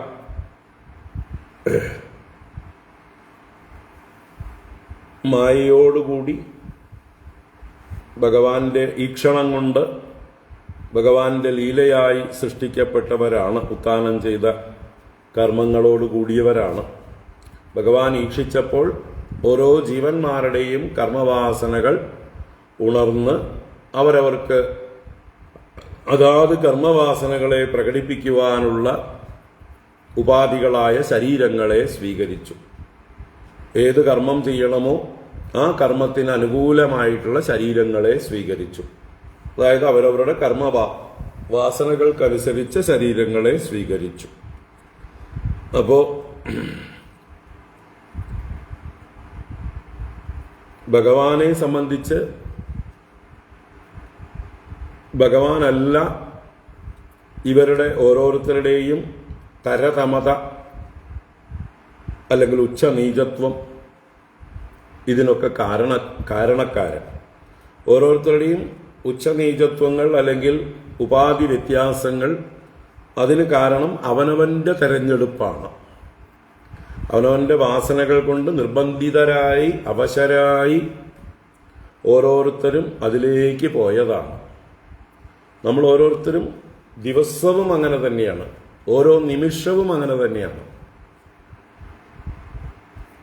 ഇപ്പോൾ ഈ ക്ലാസ്സിലേക്ക് വന്നിരിക്കുന്നവരൊക്കെ ആ ഒരു ആനുകൂല്യം അവരുടെ മനസ്സിലുള്ളത് കൊണ്ടാണ്, ഇതിനോടൊരു താല്പര്യമുള്ളത് കൊണ്ടാണ്, മുമ്പ് കേട്ടിട്ടുള്ള ആ വാസനകളുടെ ബലം കൊണ്ടാണ് ഇപ്പോൾ ഈ ക്ലാസ്സിൽ എത്തിച്ചേർന്നിരിക്കുന്നത്. ഈ ഒരു ക്ലാസ്സുകൾ കേൾക്കാത്തവർക്ക് അതിലേക്ക് വാസന ഉണ്ടാവുന്നില്ലല്ലോ, അല്ലേ? സ്ഥിരമായി വരുന്ന നിങ്ങളല്ലാതെ പുതിയ ആളുകൾ പലപ്പോഴും വരും, എത്തി നോക്കും. അവർക്ക് സംസ്കാരമുണ്ടെങ്കിൽ ഇതുപോലെയുള്ളതായിട്ടുള്ള സത്സംഗങ്ങളിൽ, ക്ലാസ്സുകളിൽ, ഭാഗവതത്തിൽ ഒക്കെ പങ്കെടുത്ത് താല്പര്യമുണ്ടെങ്കിൽ അവർ ചിലപ്പോൾ കുറച്ച് നേരം നിന്ന് നോക്കും. ഇത് നമുക്ക് പറ്റിയ ശൈലിയാണോ? ഓരോരുത്തർക്കും ഓരോ ശൈലിയാണ് ഇഷ്ടം. എല്ലാവർക്കും എല്ലാ ശൈലിയും ഇഷ്ടാവില്ല. അപ്പോൾ കുറച്ചു നേരം നോക്കിയിട്ട് ഇത് നമുക്ക് പറ്റിയ ഭാഷയല്ല, നമുക്ക് ഇന്ന സ്വാമിയുടെ ഭാഗവതമാണ് നമുക്ക് പറ്റിയത്, അല്ലെങ്കിൽ ഇന്ന ആചാര്യൻ്റെയാണ് നല്ല തമാശകളും രസവും ഒക്കെ ഉള്ളത്, ഇന്ന ആചാര്യനാണ് വേഗം കാര്യം പറഞ്ഞു പോകുന്നത്, ഈ സ്വാമി എന്താ ഇത് ഒരു ശ്ലോകം പറയാൻ എത്ര നേരം എടുക്കുന്നത്, ഇത്രയൊക്കെ പറയേണ്ടതുണ്ടോ എന്നൊക്കെ ഓരോരുത്തരുടെ ഉള്ളിലും അവരവരുടെ സത്വം, രജസ്, തമസ് മുതലായ ഗുണവ്യതികരം അനുസരിച്ച് അവരുടെ ഉള്ളിൽ അജിറ്റേഷൻ ഉണ്ടാക്കും. അവർ സ്ഥലം വിടും. അപ്പോൾ ഈ ഒരു വാസനയുമായിട്ട് ചേർന്ന് പോകുന്ന ആളുകൾക്ക് മാത്രമേ ഇവിടെ തുടരാൻ കഴിയുകയുള്ളൂ. അതാണ് പരമമായിട്ടുള്ള സത്യം. ഇനിയിപ്പോൾ ഈ ക്ലാസ് കഴിഞ്ഞാൽ നിങ്ങൾ ഓരോരുത്തരും എവിടേക്ക് പോകണമെന്ന് തീരുമാനിക്കുന്നത് നിങ്ങളുടെ ഓരോരുത്തരുടെയും വാസനാബലമാണ്. ഇത് കഴിഞ്ഞിട്ട് എന്ത് ചെയ്യണം എന്ന് തീരുമാനിക്കുന്നത് നിങ്ങളുടെ ഓരോരുത്തരുടെയും വാസനാബലമാണ്. ചിലർ നേരെ ഭക്ഷണം കഴിക്കാൻ പോവും, ചിലർ രാത്രി ഭക്ഷണം വേണ്ട ഉറങ്ങാൻ പോവും, ചിലർ TV കാണാൻ പോവും, ചിലർ മൊബൈലിലേക്ക് പോകും, ചിലർ മറ്റുള്ളവരുമായിട്ട് ഫോൺ സംസാരം അല്ലെങ്കിൽ പരദൂഷണങ്ങൾ എന്ന് പറഞ്ഞ പോലെ ഓരോരുത്തരും ഓരോ വഴിക്ക് പോകും. ഇതൊക്കെ അവനവൻ്റെ വാസനകൾ കൊണ്ട് അവശരായിട്ടാണ്. അതിന് ഈശ്വരനെ പറഞ്ഞിട്ട് കാര്യമില്ല. അപ്പം അതുപോലെ തന്നെയാണ് നമ്മൾ ജനിക്കുന്ന സമയത്തും നമ്മൾ തിരഞ്ഞെടുത്തതാണ് നമ്മുടെ ഈ ശരീരം, ഈ ഉപാധി, ഈ ലോകം. ഇവിടെയാണ് എനിക്ക് ജനിക്കേണ്ടത് എന്നുള്ളത് പോലെ. അപ്പോൾ ഭഗവാനെ സംബന്ധിച്ച് നമ്മളോടൊന്നും എന്തില്ല, അപരോ ന പരഹ, ന അപരഹ ന പരഹ, നമേ ദേഷ്യോസ്തി ന പ്രിയ എന്ന് ഭഗവാൻ വ്യക്തമായി ഗീതയിൽ പറയുന്നുണ്ട്. അപ്പോൾ ഭഗവാന്റെ ഏതെങ്കിലും തരത്തിലുള്ള രാഗദ്വേഷങ്ങളെ കൊണ്ട് നമ്മളെ വ്യത്യസ്തരാക്കിയിരിക്കുകയല്ല. നമ്മൾ വ്യത്യസ്തരായിരിക്കുന്നത് നമ്മളുടെ തന്നെ കർമ്മവാസനകളുടെ ഫലമായിട്ടാണ്, നമ്മളുടെ തന്നെ ജന്മജന്മാന്തര സംസ്കാരം കൊണ്ടാണ്. അതുകൊണ്ട് എന്ത് ചെയ്യുക, ഇനിയിപ്പോൾ ഇതേ വാസനകൾ കൊണ്ട് നമ്മൾ നമ്മുടെ പ്രാരബ്ധം അനുഭവിക്കുമ്പോഴും ഭഗവാനോടുള്ളതായിട്ടുള്ള ആഭിമുഖ്യത്തിന് കുറവുണ്ടാവാതിരിക്കാനായിക്കൊണ്ട് എപ്പോഴും പ്രാർത്ഥിക്കുക. അതുതന്നെയാണ് കായേന വാച മനസേന്ദ്രിയർവാ ബുദ്ധ്യാത്മനാവാ പ്രകൃതേ സ്വഭാവാത് കരോമി യദ്യത് സകലം പരസ്മൈ നാരായണായേതി സമർപ്പയാമി എന്ന് നമ്മൾ പ്രാർത്ഥിക്കുന്നത്. യദ്യത് ഭവ്യം ഭവതു ഭഗവൻ പൂർവകർമാനുരൂപം ഏതത് പ്രാർത്ഥ്യം മമ ബഹുമതം ജന്മജന്മാന്തരേപി ത്വത്പാദാംബോരുഹയുഗഗദാ നിശ്ചലാ ഭക്തിരസ്തു. ഇങ്ങനെ നമുക്ക് നിരന്തരം പ്രാർത്ഥിച്ചുകൊണ്ടേയിരിക്കാം. കാരണം ഭാവോഹി ഭവകാരണം, അല്ലേ? നമ്മളുടെ ഭാവമാണ് നമ്മുടെ അടുത്ത ഭവത്തിന് കാരണം. നമ്മുടെ ഭാവം എന്ന് പറഞ്ഞാൽ നമ്മൾ എന്താണോ നിരന്തരം ഭാവിക്കുന്നത്, ഭാവന ചെയ്യുന്നത്. As you think so you become, യത് ഭാവഃ തദ് ഭവതി. ഈ ഒരു ന്യായം ഇത് നമ്മൾ ഓർത്തുകൊണ്ടിരിക്കണം. നമ്മുടെ ഭാവി തീരുമാനിക്കുന്നത് നമ്മൾ തന്നെയാണ്. അതിനാരെയും കുറ്റപ്പെടുത്തിയിട്ട് കാര്യമില്ല. ഭാവോഹി ഭവകാരണം. അപ്പം എന്ത് വേണം? നല്ല ഭാവി വേണമെങ്കിൽ നല്ല ഭാവന വേണം. നിരന്തരമായ ഭാവന നന്നായിരിക്കണം. അത് തന്നെയാണ് ഇവിടെ പറഞ്ഞത്. യദ്യത് ഭവ്യം ഭവതു ഭഗവൻ പൂർവകർമാനുരൂപം. കഴിഞ്ഞത് കഴിഞ്ഞു, ഇനിയിപ്പോ അതിലൊന്നും ചെയ്യാനില്ല. പൂർവകർമാനുരൂപം ഭവ്യം ഭവതു. ഭവിക്കാനുള്ളതൊക്കെ ഭവിക്കട്ടെ. ഏതത് പ്രാർത്ഥ്യം മമ ബഹുമതം. എനിക്കിപ്പോ ഏറ്റവും തീവ്രമായി അങ്ങയോട് പ്രാർത്ഥിക്കാനുള്ളത് ഇത്രമാത്രം. ജന്മജന്മാന്തരേബി ത്വത്പാദാംബോരുഹയുഗഗത നിശ്ചലാ ഭക്തിരസ്തു. എനിക്ക് ജന്മജന്മാന്തരങ്ങളിലും എപ്പോഴും എവിടെ ചെന്നാലും സത്യം പരം ധീമഹി ത്വത്പാദാംബോരുഹയുഗഗത നിശ്ചല ഭക്തിരസ്തു. അങ്ങയുടെ 2 പാദകമലങ്ങളിൽ ഉറച്ചതായിട്ടുള്ള ഭക്തി എനിക്കുണ്ടാവണം. എപ്പോഴും അങ്ങയുടെ ചിന്ത ഉണ്ടാവണം. അതിലൂടെ മാത്രമേ എൻ്റെ പൂർവകർമ്മവാസനകളെ ക്ഷയിപ്പിച്ച് അതിൽ നിന്ന് എനിക്ക് സ്വാതന്ത്ര്യം നേടാൻ സാധിക്കുകയുള്ളൂ. അല്ലാത്തത് വരയ്ക്കും ആ കർമ്മവാസനകൾ എന്നെ ദൃഢമായി ബന്ധിച്ചിരിക്കുന്നു.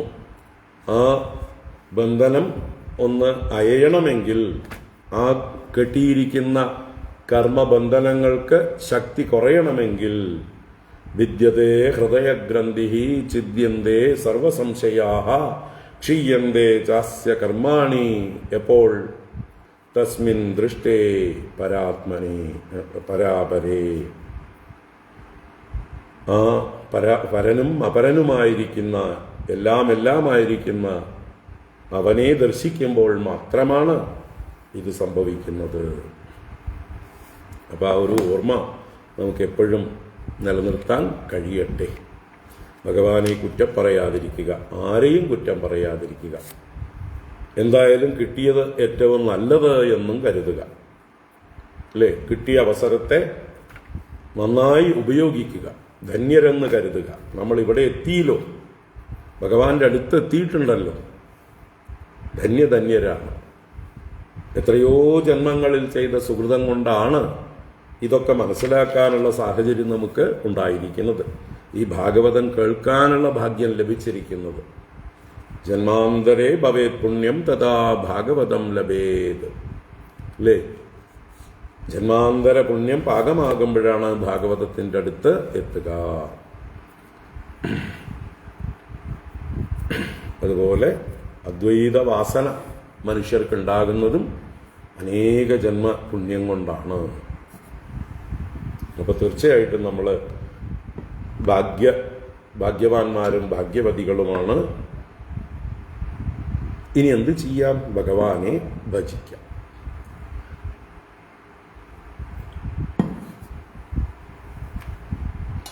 അതെന്തിനാ ഞാനിപ്പോൾ ഭഗവാനെ ഭജിക്കണത്? ഞാനും ഈശ്വരനും ഒന്നല്ലേ എന്നാണെങ്കിൽ ഇപ്പം അത്രയ്ക്ക് അങ്ങോട്ട് ആയിട്ടില്ല. ഞാനും ഈശ്വരനും വസ്തുതയാ ഒന്ന് തന്നെയാണ്. അഹം ബ്രഹ്മാസ്മി എന്നത് പരമാർത്ഥം തന്നെയാണ്. തത്വമസി എന്നത് പരമാർത്ഥം തന്നെയാണ്.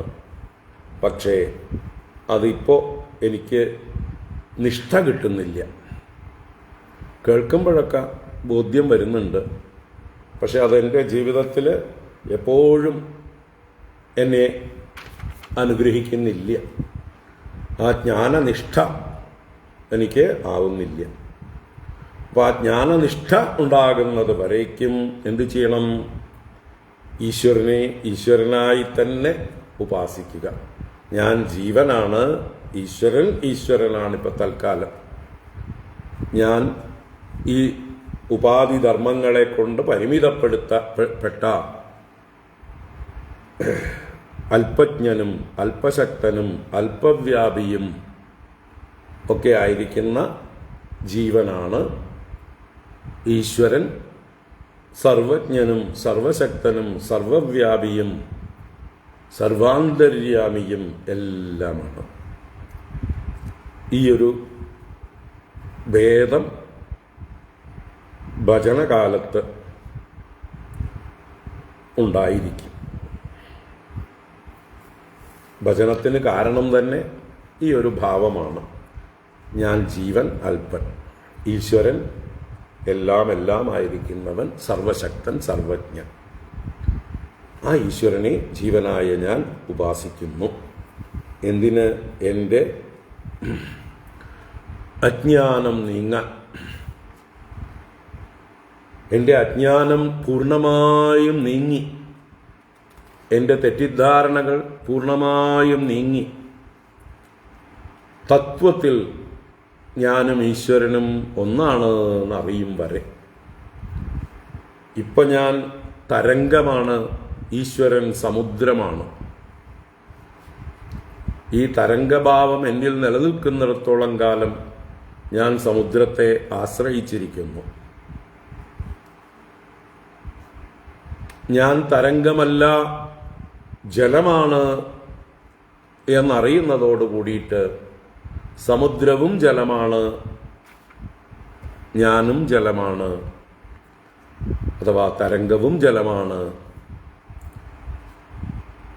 ജലതലത്തിൽ സമുദ്രവും തരംഗവും ഭിന്നമല്ല, ഏകമാണ്, അദ്വിതീയമാണ് എന്ന് ഉറയ്ക്കും വരേക്കും. അതുപോലെ ഈ ഉപാധികളിലുള്ള അഭിമാനം ഉള്ളത് വരേക്കും, നമ്മുടെ അല്പതരങ്ങളെല്ലാം ഉള്ളത് വരേക്കും നമുക്ക് രാഗദ്വേഷങ്ങൾ, കാമക്രോധങ്ങൾ, ഭയം മുതലായവ നിലനിൽക്കുന്നിടത്തോളം കാലം നമ്മൾ ആ ബ്രഹ്മഭാവവുമായി ഐക്യം പ്രാപിച്ചിട്ടില്ല. നമ്മുടെ യഥാർത്ഥ സ്വത്വവുമായി നമ്മൾ ഐഡന്റിഫൈ ചെയ്തിട്ടില്ല.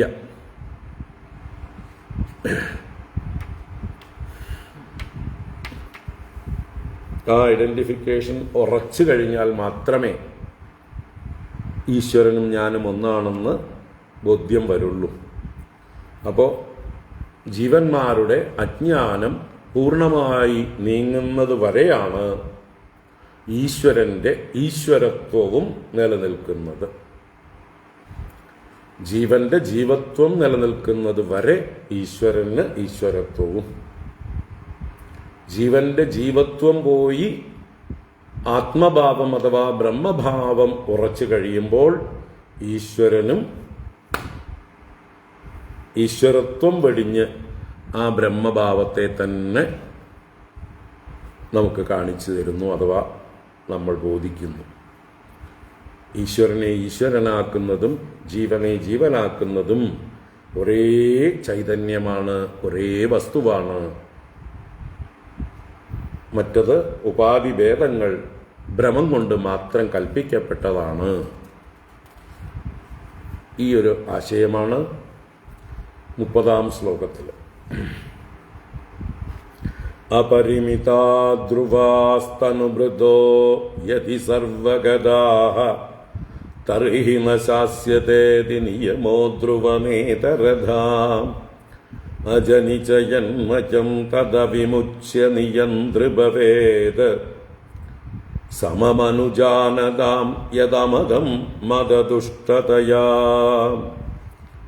അപരിമിതാ ധ്രുവാസ്തനുമൃതോ യതി സർവഗദാഃ തർഹി ന ശാസ്യതേതി നിയമോ ധ്രുവനേതരഥാം അജനിചയന്മയം തദവിമുച്യ നിയന്ത്രഭവേത് സമമനുജാനതാം യദമദം മദദുഷ്ടതയാ.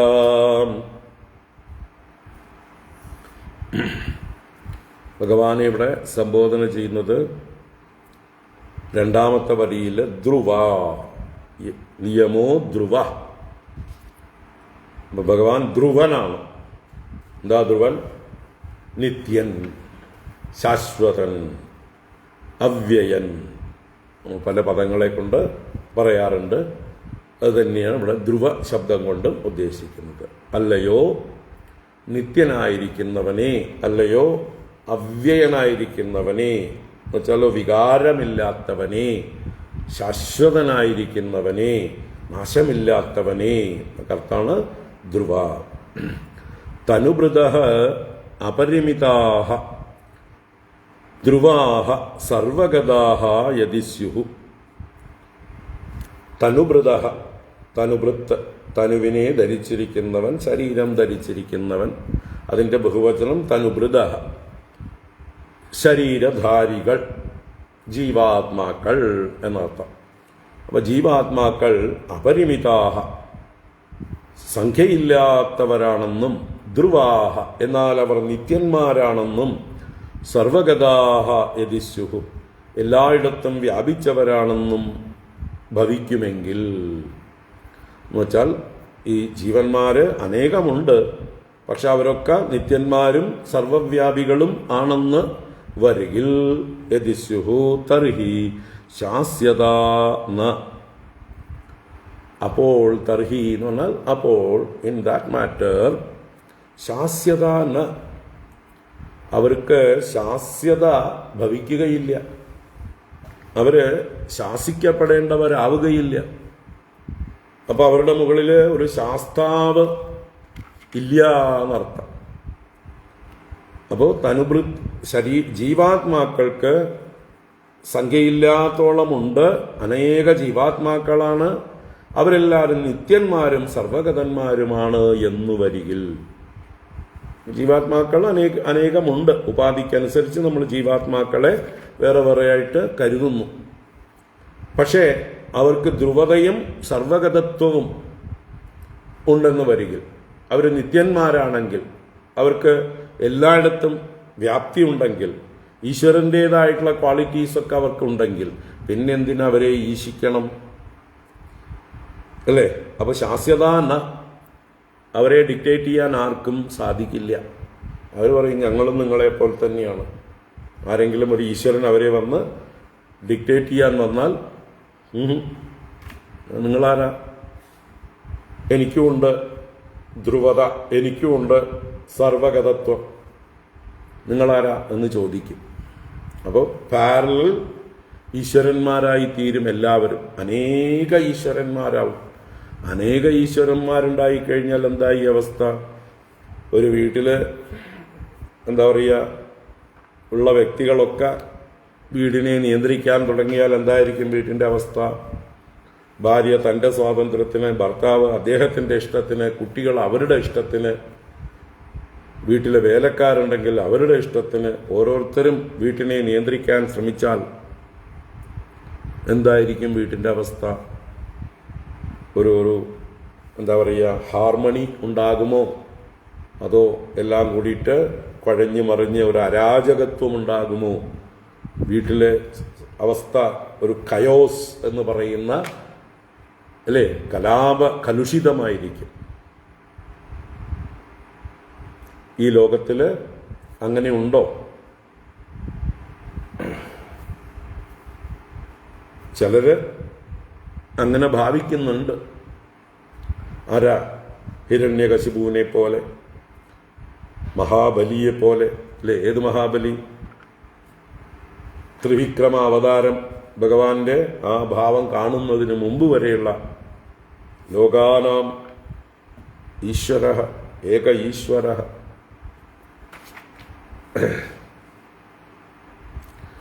അതാണ് അസുര സ്വഭാവം. എനിക്ക് നാശമില്ല, ഞാൻ മരിക്കില്ല, ഞാനിവിടെ എന്നും ഉണ്ടാവും, ഞാനാണ് സർവശക്തൻ, ഞാൻ എല്ലായിടത്തും എൻ്റെ അധികാരം വ്യാപിച്ചിരിക്കുന്നു എന്നൊക്കെ ഓരോരുത്തരും സ്വയം ഈശ്വരന്മാരായി കഴിയുമ്പോൾ ആ ആസുരികത, അതാണ്. അങ്ങനെയുള്ള അസുരന്മാര് ലോകത്തിൽ കൂടുതലായാലോ അല്ലേ? എല്ലാവരും ശക്തന്മാരാണ് എന്ന് പറഞ്ഞ് പരസ്പരം മത്സരിച്ചു കൊണ്ടിരുന്നാൽ ആ ലോകം നശിക്കാൻ എളുപ്പമാണ്, വേറെ എവിടെയും പോണ്ട. അപ്പോൾ ഇവിടെ ശാസ്യത എന്ന, ശാസിക്കാൻ അവർക്ക് എന്താ പറയുക, ശാസിക്കപ്പെടുവാൻ അവർ യോഗ്യരല്ലാതായിത്തീരും. അവരും ശാസ്താക്കളായിത്തീരും സ്വയം. എല്ലാവരും ശാസ്താക്കളായി കഴിഞ്ഞാൽ എന്താ ചെയ്യുക? അതാണ്. അപ്പോൾ നിയമ ഇങ്ങനെ ഒരു നിയമം ഭവിക്കുകയില്ല. ഇതൊരു നിയമമല്ല. നിയമം എന്ന് പറഞ്ഞാൽ ഒരു വ്യവസ്ഥ, നിശ്ചയം. അപ്പോൾ അനേക ജീവന്മാരുണ്ടെങ്കിലും അവര് ധ്രുവന്മാരും അവര് സർവഗതന്മാരും അല്ലാത്തത് കൊണ്ടാണ് ഇപ്പോൾ ഇവിടെ ശാസ്യത എന്നുള്ള നിയമം നിലനിൽക്കുന്നത്. ഇന്ത്യയിൽ എല്ലാവരും പ്രധാനമന്ത്രിമാരായാൽ എന്തായിരിക്കും അവസ്ഥ? എല്ലാവരും സർവ്വസൈന്യാധിപന്മാരായാൽ എന്തായിരിക്കും അവസ്ഥ? ഇപ്പൊ ജനാധിപത്യമാണ്, ഞങ്ങൾ ജനാധിപത്യത്തിൽ വിശ്വസിക്കുന്നു, ജനാധിപത്യത്തിൽ ജനങ്ങളാണ് അധികാര കേന്ദ്രങ്ങൾ, ജനങ്ങൾക്കാണ് അധികാരം. അതുകൊണ്ട് എനിക്ക് പ്രധാനമന്ത്രിയെ ബഹുമാനിക്കേണ്ട കാര്യമില്ല, പ്രസിഡന്റിനെ ബഹുമാനിക്കേണ്ട കാര്യമില്ല, സേനാനായകന്മാരെ ഞാൻ ബഹുമാനിക്കുകയില്ല, ഞാൻ ആജ്ഞാപിക്കുന്നതാണ് നിങ്ങൾ നടത്തേണ്ടത് എന്ന് ഓരോരുത്തരും പറയാൻ തുടങ്ങിയാൽ എന്തായിരിക്കും ഈ രാജ്യത്തിൻ്റെ അവസ്ഥ? പല രാജ്യങ്ങളും ഇന്നിപ്പോൾ ആ അവസ്ഥയിലാണ്, അല്ലേ? നമ്മുടെ തൊട്ടടുത്ത ബംഗ്ലാദേശൊക്കെ ഇപ്പോൾ ആ ഒരവസ്ഥയാണെന്ന് തോന്നുന്നു. ശ്രീലങ്കയിലും ബംഗ്ലാദേശിലും പാകിസ്ഥാനിലും അഫ്ഗാനിസ്ഥാനിലുമൊക്കെ ഏകദേശം ഇതുപോലെയുള്ള അവസ്ഥകളാണ് കാണുന്നത്. നല്ല ശക്തന്മാരായിട്ടുള്ള ഭരണാധികാരികളില്ലായ്മയും ജനങ്ങളുടെ വിവരമില്ലായ്മയും അവരുടെ തോന്നിയ വാസവും, അല്ലേ? അതുകൊണ്ട് അവര് സ്വന്തം രാജ്യത്തെ തന്നെ നശിപ്പിക്കുന്ന, രാജ്യത്തിൻ്റെ മുതലുകളെ നശിപ്പിക്കുന്ന, രാജ്യത്തിൻ്റെ റെപ്യൂട്ടേഷനെ നശിപ്പിക്കുന്ന പ്രവൃത്തികളിൽ ഏർപ്പെട്ടിരിക്കുന്നു. നമ്മുടെ ഈ നാട്ടിലും അങ്ങനെയൊക്കെ ആവണമെന്ന് പലരും ആഗ്രഹിക്കുന്നും ഉണ്ട്. നമ്മുടെ നാടും ഇതുപോലെ കുളമാവണം എന്ന് കരുതി പ്രവർത്തിക്കുന്ന ആളുകൾ ഇവിടെ ധാരാളമായിട്ടുണ്ട്. നമ്മുടെ പ്രതിപക്ഷ നേതാവ് എന്ന് പറയുന്ന മൂപ്പരാണ് ഇതിൻ്റെ നായകത്വം വഹിക്കുന്നത്, ഭാരതത്തിൻ്റെ പ്രതിപക്ഷ നേതാവ്.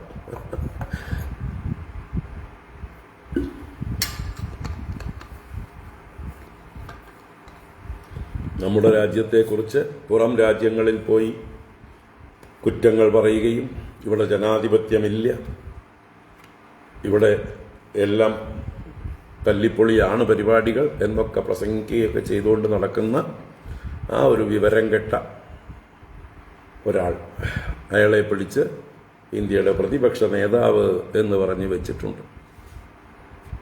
അവരെയൊക്കെ വോട്ട് ചെയ്ത് ജയിപ്പിക്കുന്ന ആളുകളെ വേണം എന്തുകൊണ്ട് തല്ലാൻ എന്ന് നിങ്ങൾ തന്നെ തീരുമാനിച്ചോളൂ. ആ കൂട്ടത്തിൽ നിങ്ങളും പെടുമെങ്കിൽ സ്വയം ഓരോ അടിയടിച്ചോളൂ, അല്ലേ? അതേ പറയാൻ നിർത്തിയുള്ളൂ. നിങ്ങളും ആ കൂട്ടത്തിൽ പെടുന്നവരാണെങ്കിൽ സ്വയം ഓരോ അടിയടിച്ചോളൂ.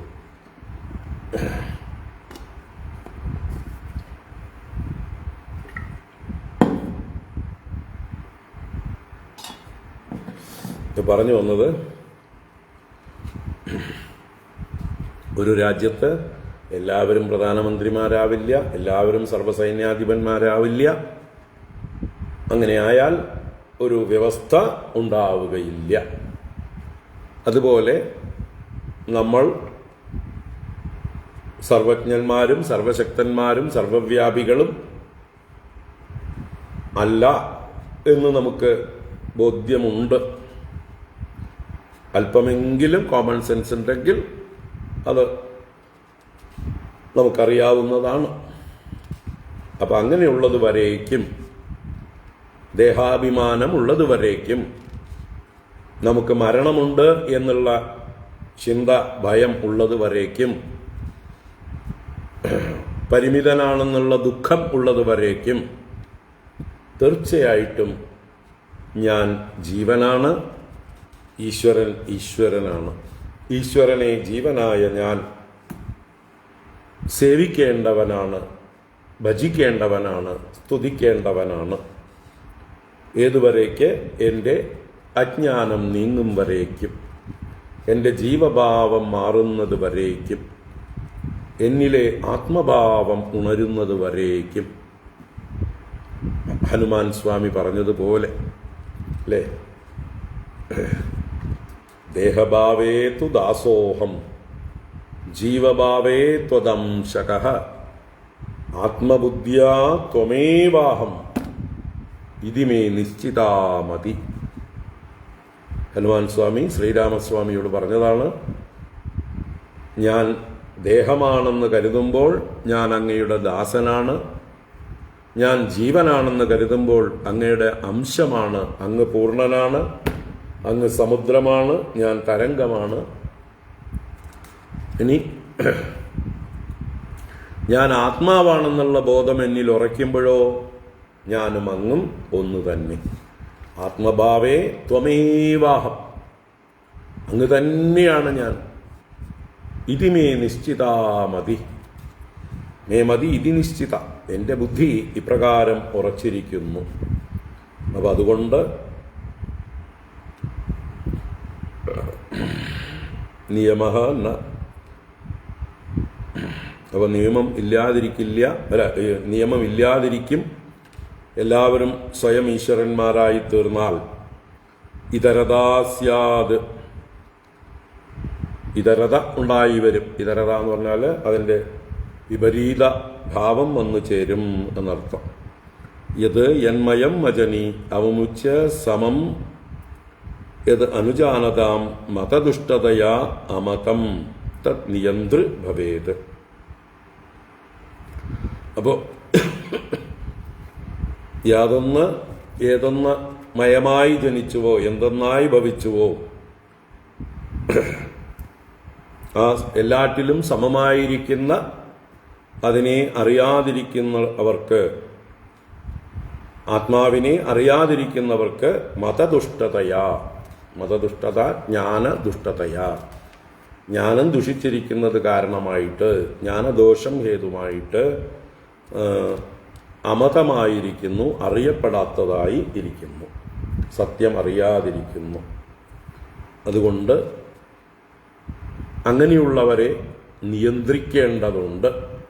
അവരെ നിയന്ത്രിക്കുന്നവനാണ് നിയന്ത, ഈശ്വരൻ. നിയന്തൃ ഭവേത്, നിയന്തൃ ഭവേത്, തത് നിയന്തൃ ഭവേത്. ഈശ്വരഭാവം ഉണ്ടായിരിക്കും. അപ്പോൾ ഭക്തി വർദ്ധിച്ച് ജ്ഞാനം ഉറയ്ക്കുന്നത് വരെ, മതം ഉറയ്ക്കുന്നത് വരെ നിയന്താവ് വേണം എന്നാണ് പറയുന്നതിൻ്റെ അർത്ഥം. പരമാത്മാവായ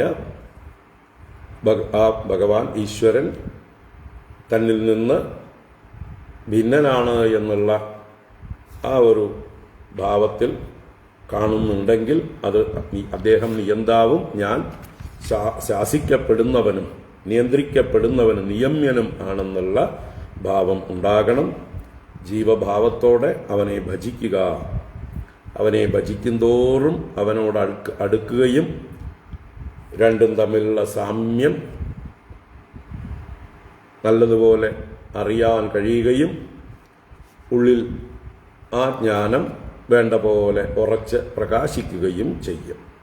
അതുവരേക്കും ഭജനം തുടരുക. അതാണ് ഇതിൻ്റെ ആശയം. ഭജനം തുടരേണ്ടതിൻ്റെ, ജീവൻ ജീവനായിരിക്കുന്നിടത്തോളം കാലം ഭജനം തുടരേണ്ടതിൻ്റെ ആവശ്യകതയാണ് ഈ പറഞ്ഞത്. അടുത്ത ശ്ലോകം നോക്കാം. നഗടത ഉദ്ഭവ പ്രകൃതി പൂരുഷയോ രജയോ ഉഭയയുജാ ഭവന്ത്യസുഹൃദോ ജലബുദ്ബുധവത് ത്വയിത ഇമേ തതോ വിവിധനാമഗുണൈഃ പരമേ സരിത ഇവാർണവേ മധുനിലില്യുരശേഷരസാഃ. നഗടത ഉദ്ഭവ പ്രകൃതി പൂരുഷയോ രജയോ ഉഭയയുജാ ഭവന്ത്യസുഹൃദോ ജലബുദ്ബുധവത് ത്വയിത ഇമേ തതോ വിവിധനാമഗുണൈഃ പരമേ സരിത ഇവാർണവേ മധുനിലില്യുരശേഷരസാഃ.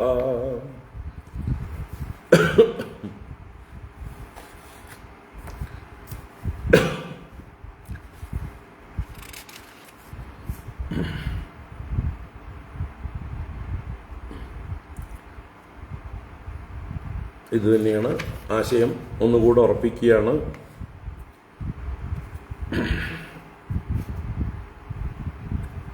ഈ ജീവത്വം എന്നുള്ളത് അധ്യാസിതമാണ്. ഈ നാനാത്വ ഭ്രമം അധ്യാസിതമാണ്. ആ അധ്യാസം നീങ്ങുമ്പോൾ ജ്ഞാനം പ്രകാശിക്കും. ജ്ഞാനം പ്രകാശിച്ചാൽ അദ്വൈതബോധം ഉറയ്ക്കും. അപ്പം ഇപ്പോൾ ഉള്ളത് അധ്യാസമാണ്, ഒരു ഭ്രമമാണ് എന്ന് പറയുകയാണ്. അതിന് നല്ലൊരു ദൃഷ്ടാന്തം പറയുന്നുണ്ട്. ജലബുദ്ബുദവത് എന്ന്. ജലത്തിലുണ്ടാകുന്ന ബുദ്ബുദം പോലെ, ബുദ്ബുദം എന്ന് പറഞ്ഞാൽ കുമിളകൾ പോലെ. നോക്കാം. ന ഘടതഃ ഘടതേ ഉത്ഭവഃ പ്രകൃതിപൂരുഷയോഃ അജയോഃ. അജയോഃ രണ്ട് അജകൾ. അജ എന്ന ശബ്ദത്തിൻ്റെ അല്ലെങ്കിൽ അജഹ എന്നുള്ള ശബ്ദത്തിൻ്റെ ഷഷ്ടി ദ്വിവചനമാണ് അജയോഃ. ജന്മമില്ലാത്തവയ്ക്ക് രണ്ടിന് ആണ്. ജനിക്കാത്തവരായ രണ്ടുപേർ ആരാണ്? പ്രകൃതി പൂരുഷയോഃ. പ്രകൃതിയുടെയും പൂരുഷന്റെയും. പ്രകൃതി എന്നാൽ മായ, പൂരുഷൻ എന്നത് ജീവചൈതന്യം. ഇത് രണ്ടും ജനിക്കാത്തതാണ് എന്നാണ്. പ്രകൃതിയും പൂരുഷനും രണ്ടിനും ജന്മമില്ലാത്തതാണ്. അതുകൊണ്ട് അജ എന്ന് പ്രകൃതിക്കും അജഹ എന്ന് ജീവനും പേര് രണ്ടിനും ചേർത്ത് ഷഷ്ടിയിലെ ദ്വിവചനത്തിൽ അജയോഹോ. അപ്പോൾ പ്രകൃതി പൂരുഷയോഹോ അജയോഹോ ഉദ്ഭവഃ ന ഘടതേ. ഉദ്ഭവഃ ഉൽപ്പത്തി, ജനനം. ന ഘടതേ, ന ഘടതേ യുക്തമല്ല, യോജിക്കുന്നില്ല. ജനിക്കാത്തവർക്ക് ഉത്ഭവമുണ്ടോ? എന്നുമുള്ളത് എന്നുള്ള അല്ലെങ്കിൽ ജനിക്കാത്തത് എന്നുള്ള പേരുള്ള ആരെങ്കിലും എപ്പോൾ ജനിച്ചു എന്ന് ചോദിക്കുന്നത് പ്രോപ്പറാണോ? ബുദ്ധിയുള്ളവരാരെങ്കിലും ചോദിക്കുമോ? സ്വന്തം വീട്ടിലിരിക്കുന്ന ആളുകളോട് ചെന്നിട്ട് നിങ്ങൾ എപ്പോൾ വന്ന് എന്നാരെങ്കിലും ചോദിക്കുമോ? ഞാനിവിടെ തന്നെ ഇരിക്കുകയാണ്, ഞാൻ എവിടെയെങ്കിലും പോയാലല്ലേ വരേണ്ടതുള്ളൂ അല്ലേ? പുറത്തുനിന്ന് വന്നവരാണെങ്കിൽ ചോദിക്കാം എപ്പോൾ വന്നതെന്ന്. അവിടെ തന്നെ കുറ്റിയടിച്ചിരിക്കുന്ന വീട്ടിലുള്ള ആളുകളോട് നിങ്ങൾ എപ്പോൾ വന്ന് എന്ന് ചോദിക്കുന്നത് അസ്ഥാനത്തുള്ളൊരു ചോദ്യമാണ്, യുക്തിയില്ലാത്ത ചോദ്യമാണ്. അതുപോലെയാണ് ഇവിടെ ജനനമില്ലാത്തവരായിട്ടുള്ള പ്രകൃതി പുരുഷന്മാർക്ക് ഉത്ഭവം നഘടതേ, യുക്തിക്ക് ചേരുന്നതല്ല. ഉഭയയുജ അസുഭൃതഃ ഭവന്തി. ഉഭയയുജ ഇത് രണ്ടിൻ്റെയും യോജിപ്പ് കൊണ്ട്, ഉഭയങ്ങളുടെ യോജിപ്പ് കൊണ്ട്, ഉഭയയുജ രണ്ടും ചേർന്നുകൊണ്ട്, അതായത് പ്രകൃതി പുരുഷ പാരസ്പര്യം കൊണ്ട്, പരസ്പരമുള്ള അധ്യാസം കൊണ്ട് അസുഭൃതഃ ഭവന്തി. അസുഭൃത്തുക്കൾ, പ്രാണനെ ഭരിക്കുന്ന ജീവജാലങ്ങൾ ഭവിക്കുന്നു, ഉണ്ടാകുന്നു. അപ്പോൾ പ്രകൃതിയുടെയും പുരുഷന്റെയും ചർച്ച കൊണ്ടാണ് ഈ ജീവജാലങ്ങളെല്ലാം ഉണ്ടാകുന്നത്. ഏതുപോലെ? ജലബുദ്ബുദവത്. ജലബുദ്ബുദവത്, ജലത്തിലെ ബുദ്ബുദങ്ങൾ പോലെ. അപ്പോൾ ജലം തനിയാണെങ്കിൽ ബുദ്ബുദം ഉണ്ടാവില്ല. അപ്പോൾ വേറെ ആരോ കൂടെ ചേർന്നിട്ടുണ്ട്, അതാണ് ബുദ്ബുദത്തിന്റെ കാരണം. ആരാണ് ജലത്തിന്റെ കൂടെ പാർട്ട്ണർഷിപ്പ്? വായു. വായു കൂടി ചേരുമ്പോഴേ ബുദ്ബുദങ്ങൾ ഉണ്ടാവുള്ളൂ. വായു തനിയെയാണെങ്കിലും ബുദ്ബുദങ്ങൾ ഉണ്ടാവില്ല. ജലം തനിയെയാണെങ്കിലും രണ്ടും കേവലമായിട്ട് നിന്നാൽ അല്ലേ കുട്ടികൾ ഉണ്ടാവില്ല. അക്കരെ ഇക്കരെ നിന്നാൽ എങ്ങനെ ആശ തീരും അല്ലേ? ഭാര്യ വീട്ടിലും ഭർത്താവിൻ്റെ വീട്ടിലും ഇരുന്നാൽ സന്തതികൾ ഉണ്ടാവുമോ? ഒരിക്കലും ഇല്ല. അപ്പോൾ രണ്ടുപേരും കൂടി ചേരുമ്പോഴാണ് ഗർഭമുണ്ടാകുന്നത്, സന്തതികൾ ജനിക്കുന്നത്. അതുപോലെ കാറ്റും വെള്ളവും ചേരുമ്പോഴാണ് തരംഗങ്ങളോ ബുദ്ബുദങ്ങളോ ഒക്കെ ഉണ്ടാകുന്നത്. രണ്ടും കൂടി ചേരുന്ന ചേർച്ച കൊണ്ടുണ്ടാകുന്ന ഒരു അധ്യാസമാണ് ബുദ്ബുദങ്ങൾ. ജലത്തിൽ നമ്മൾ ആരോപിക്കുകയാണ് ബുദ്ബുദം എന്നൊരു പേര്. ജലത്തിനെ ആ വായു ഒന്ന് ചലിപ്പിച്ച് ഒരു ചെറിയൊരു രൂപാന്തരം വരുത്തി. ജലത്തിന് മാറ്റമൊന്നും വന്നിട്ടില്ല. ജലം തന്നെ അവിടെ എപ്പോഴും ഉള്ളത്. ജലമേ ഉള്ളൂ. പക്ഷേ ആ ജലത്തിനൊരു പ്രത്യേക രൂപമുണ്ടായി. അപ്പൊ നമ്മൾ അതിന് പേരിട്ടു ബുദ്ബുദം. അതിൽ നമ്മൾ അഭ്യസിക്കുകയാണ് ചെയ്തത്. ജലത്തിന്റെ സമ്മതം കൂടാതെ നമ്മൾ നാമകരണം ചെയ്തു. എന്നിട്ട് നമ്മൾ വ്യവഹരിക്കണു ബുദ്ബുദം. അപ്പോൾ ഇവിടെ പ്രകൃതിയുടെ സ്ഥാനമാണ് ഇവിടെ ജലത്തിന്, പുരുഷന്റെ സ്ഥാനമാണ് വായുവിന്. ഭഗവാൻ ഗീതയിൽ 9-ാം അധ്യായത്തിലും 7-ാം അധ്യായത്തിൽ തന്റെ 2 പ്രകൃതികളെ കുറിച്ച് പറയും. ഭൂമിരാപോ നലോ വായു ഖമ്മനോ ബുദ്ധിരേവച അഹങ്കാര ഇതീയം മേ ഭിന്നാ പ്രകൃതിരഷ്ടദാ അപരേയം ഇതസ്ത്വന്യാം പ്രകൃതിം വിദ്ധി മേ പരാം ജീവഭൂതാം മഹാബാഹോ യേതം ധാര്യത്തെ ജഗത് ഏതദ്യോനീനി ഭൂതാനി സർവാണിത്യുപധാരയ അഹം കൃഷ്ണസ്യ ജഗതഃ പ്രഭവഃ പ്രളയസ്തദാ. 7-ാം അധ്യായത്തിൽ വളരെ മനോഹരമായിട്ട് ഈ ആശയം ഭഗവാൻ വളരെ വ്യക്തമായിട്ട് പറയുന്നു. അഷ്ടദാ പ്രകൃതി അല്ലെ? ഭൂമിരാപോ അനലോ വായു ഖം മനോ ബുദ്ധിരേവച അഹങ്കാര. അപ്പൊ മനോബുദ്ധി അഹങ്കാരങ്ങളും പഞ്ചഭൂതങ്ങളും ചേർത്ത് ഇതീയം മേ ഭിന്ന പ്രകൃതിരഷ്ടദാ. ഇതി ഇപ്രകാരമുള്ള ഇയം ഇത് മേ അഷ്ടദാ ഭിന്ന പ്രകൃതി അപരാ ഇയം ഇതെന്റെ അപരാ പ്രകൃതിയാണ്. ജഡമായിട്ടുള്ള പ്രകൃതിയാണ് ഈ 8. അതാണ് അപരാ അവരാ. എന്റെ അവരാ പ്രകൃതിയാണ്, ജഡപ്രകൃതിയാണ്, ഉപാദാന കാരണമാണ് ഈ 8 പ്രകൃതി. 24 നമുക്കതിനെ സാങ്ഖ്യശാസ്ത്രപ്രകാരം പറയാം. ഇത് തന്നെയാണ് പിന്നെ പഞ്ച തന്മാത്രകളെന്നും പഞ്ചജ്ഞാനേന്ദ്രിയങ്ങളെന്നും പഞ്ചകർമ്മേന്ദ്രിയങ്ങളെന്നും അന്ധക്കരണങ്ങൾ 4 എന്നും ഒക്കെ ആയിട്ട് 24 എന്നും വിസ്തരിക്കപ്പെടുന്നത്. അപ്പോൾ സാങ്ഖ്യശാസ്ത്രപ്രകാരമുള്ള 24 തത്വങ്ങൾ ഇവിടെ ഭഗവാൻ ഗീതയിൽ 8 പ്രകൃതികളായി എൻ്റെ അപരാ പ്രകൃതികളായി പറഞ്ഞു. അപരേയം ഇതസ്തു അന്യാം പ്രകൃതിം വിദ്ധി മേ പരാം. ഇതിൽ നിന്ന് അന്യമായിട്ടുള്ള എൻ്റെ ഒരു പ്രകൃതിയുണ്ട്, പരാപ്രകൃതി. ജീവഭൂതാം, ജീവനായി ഭവിച്ചിരിക്കുന്നത്. അപ്പൊ എൻ്റെ ആ ജീവൻ എന്ന അംശം, എൻ്റെ പ്രകൃതി ഓരോ ശരീരങ്ങളിലും പ്രവേശിച്ചിട്ടുണ്ട്. ഞാൻ എല്ലാ ശരീരങ്ങളിലും എല്ലാ ജീവജാലങ്ങളിലും ഞാൻ എൻ്റെ അംശത്തെ സന്നിവേശിപ്പിച്ചിട്ടുണ്ട്. അല്ലേ? എല്ലാ ബിസിനസ്സിലും എനിക്ക് ഷെയർ ഉണ്ട് എന്ന് പറയും പോലെ ഈ സൃഷ്ടിയാകുന്ന സകല ചരാചരങ്ങളിലും എൻ്റെ ഷെയറുണ്ട്. പ്രകൃതിയുടെ ഷെയർ, ഉപാദാന കാരണം, ജീവൻ എന്ന നിമിത്ത കാരണം എൻ്റെ ഷെയർ. ഇനി അതും ഉപാദാന കാരണവും എൻ്റെ തന്നെയാണ് കേട്ടോ. എൻ്റെ അപരാപ്രകൃതിയാണ് ഉപാദാന കാരണം, എൻ്റെ പ്രകൃതിയാണ്, എൻ്റെ പരാപ്രകൃതിയാണ് നിമിത്ത കാരണം. പരേയം ഇതസ്ത്വന്യാം പ്രകൃതി വിദ്ധി മേ പരാം ജീവഭൂത മഹാബാഹോ യേതം ധാര്യത്തെ ജഗത്. ഏതൊന്നിനാലാണോ, ഏതൊരു പരാപ്രകൃതിയാലാണോ ഇതം ജഗദ്ധാര്യത്തെ, ഈ ജഗത്ത് ധരിക്കപ്പെടുന്നത്, ആ പരാപ്രകൃതി ഇതിലെല്ലാം ജീവഭാവത്തിൽ പ്രവേശിച്ച് എല്ലാറ്റിനെയും ധരിക്കുന്നു. ഏതദ്യോനീനി ഭൂതാനി സർവാണീത്യുപധാരയ. സകല ഭൂതങ്ങളും സകല ചരാചരങ്ങളും ഏതദ്യോനീനി, ഈ യോനികളോടുകൂടിയതാണ്.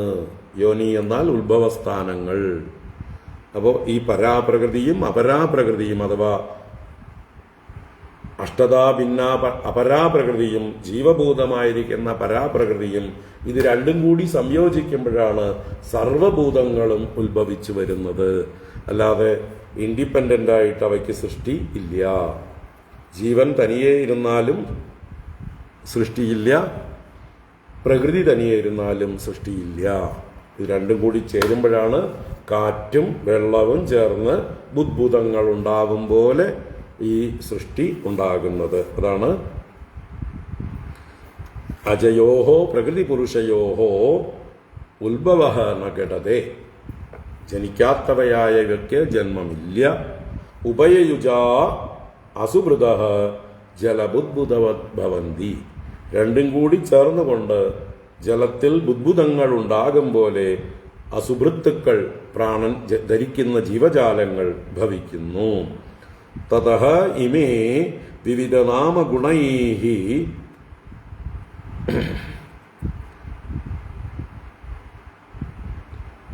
പരമേ ത്വയി ലില്യുഹു എന്നാണ് ആശയം.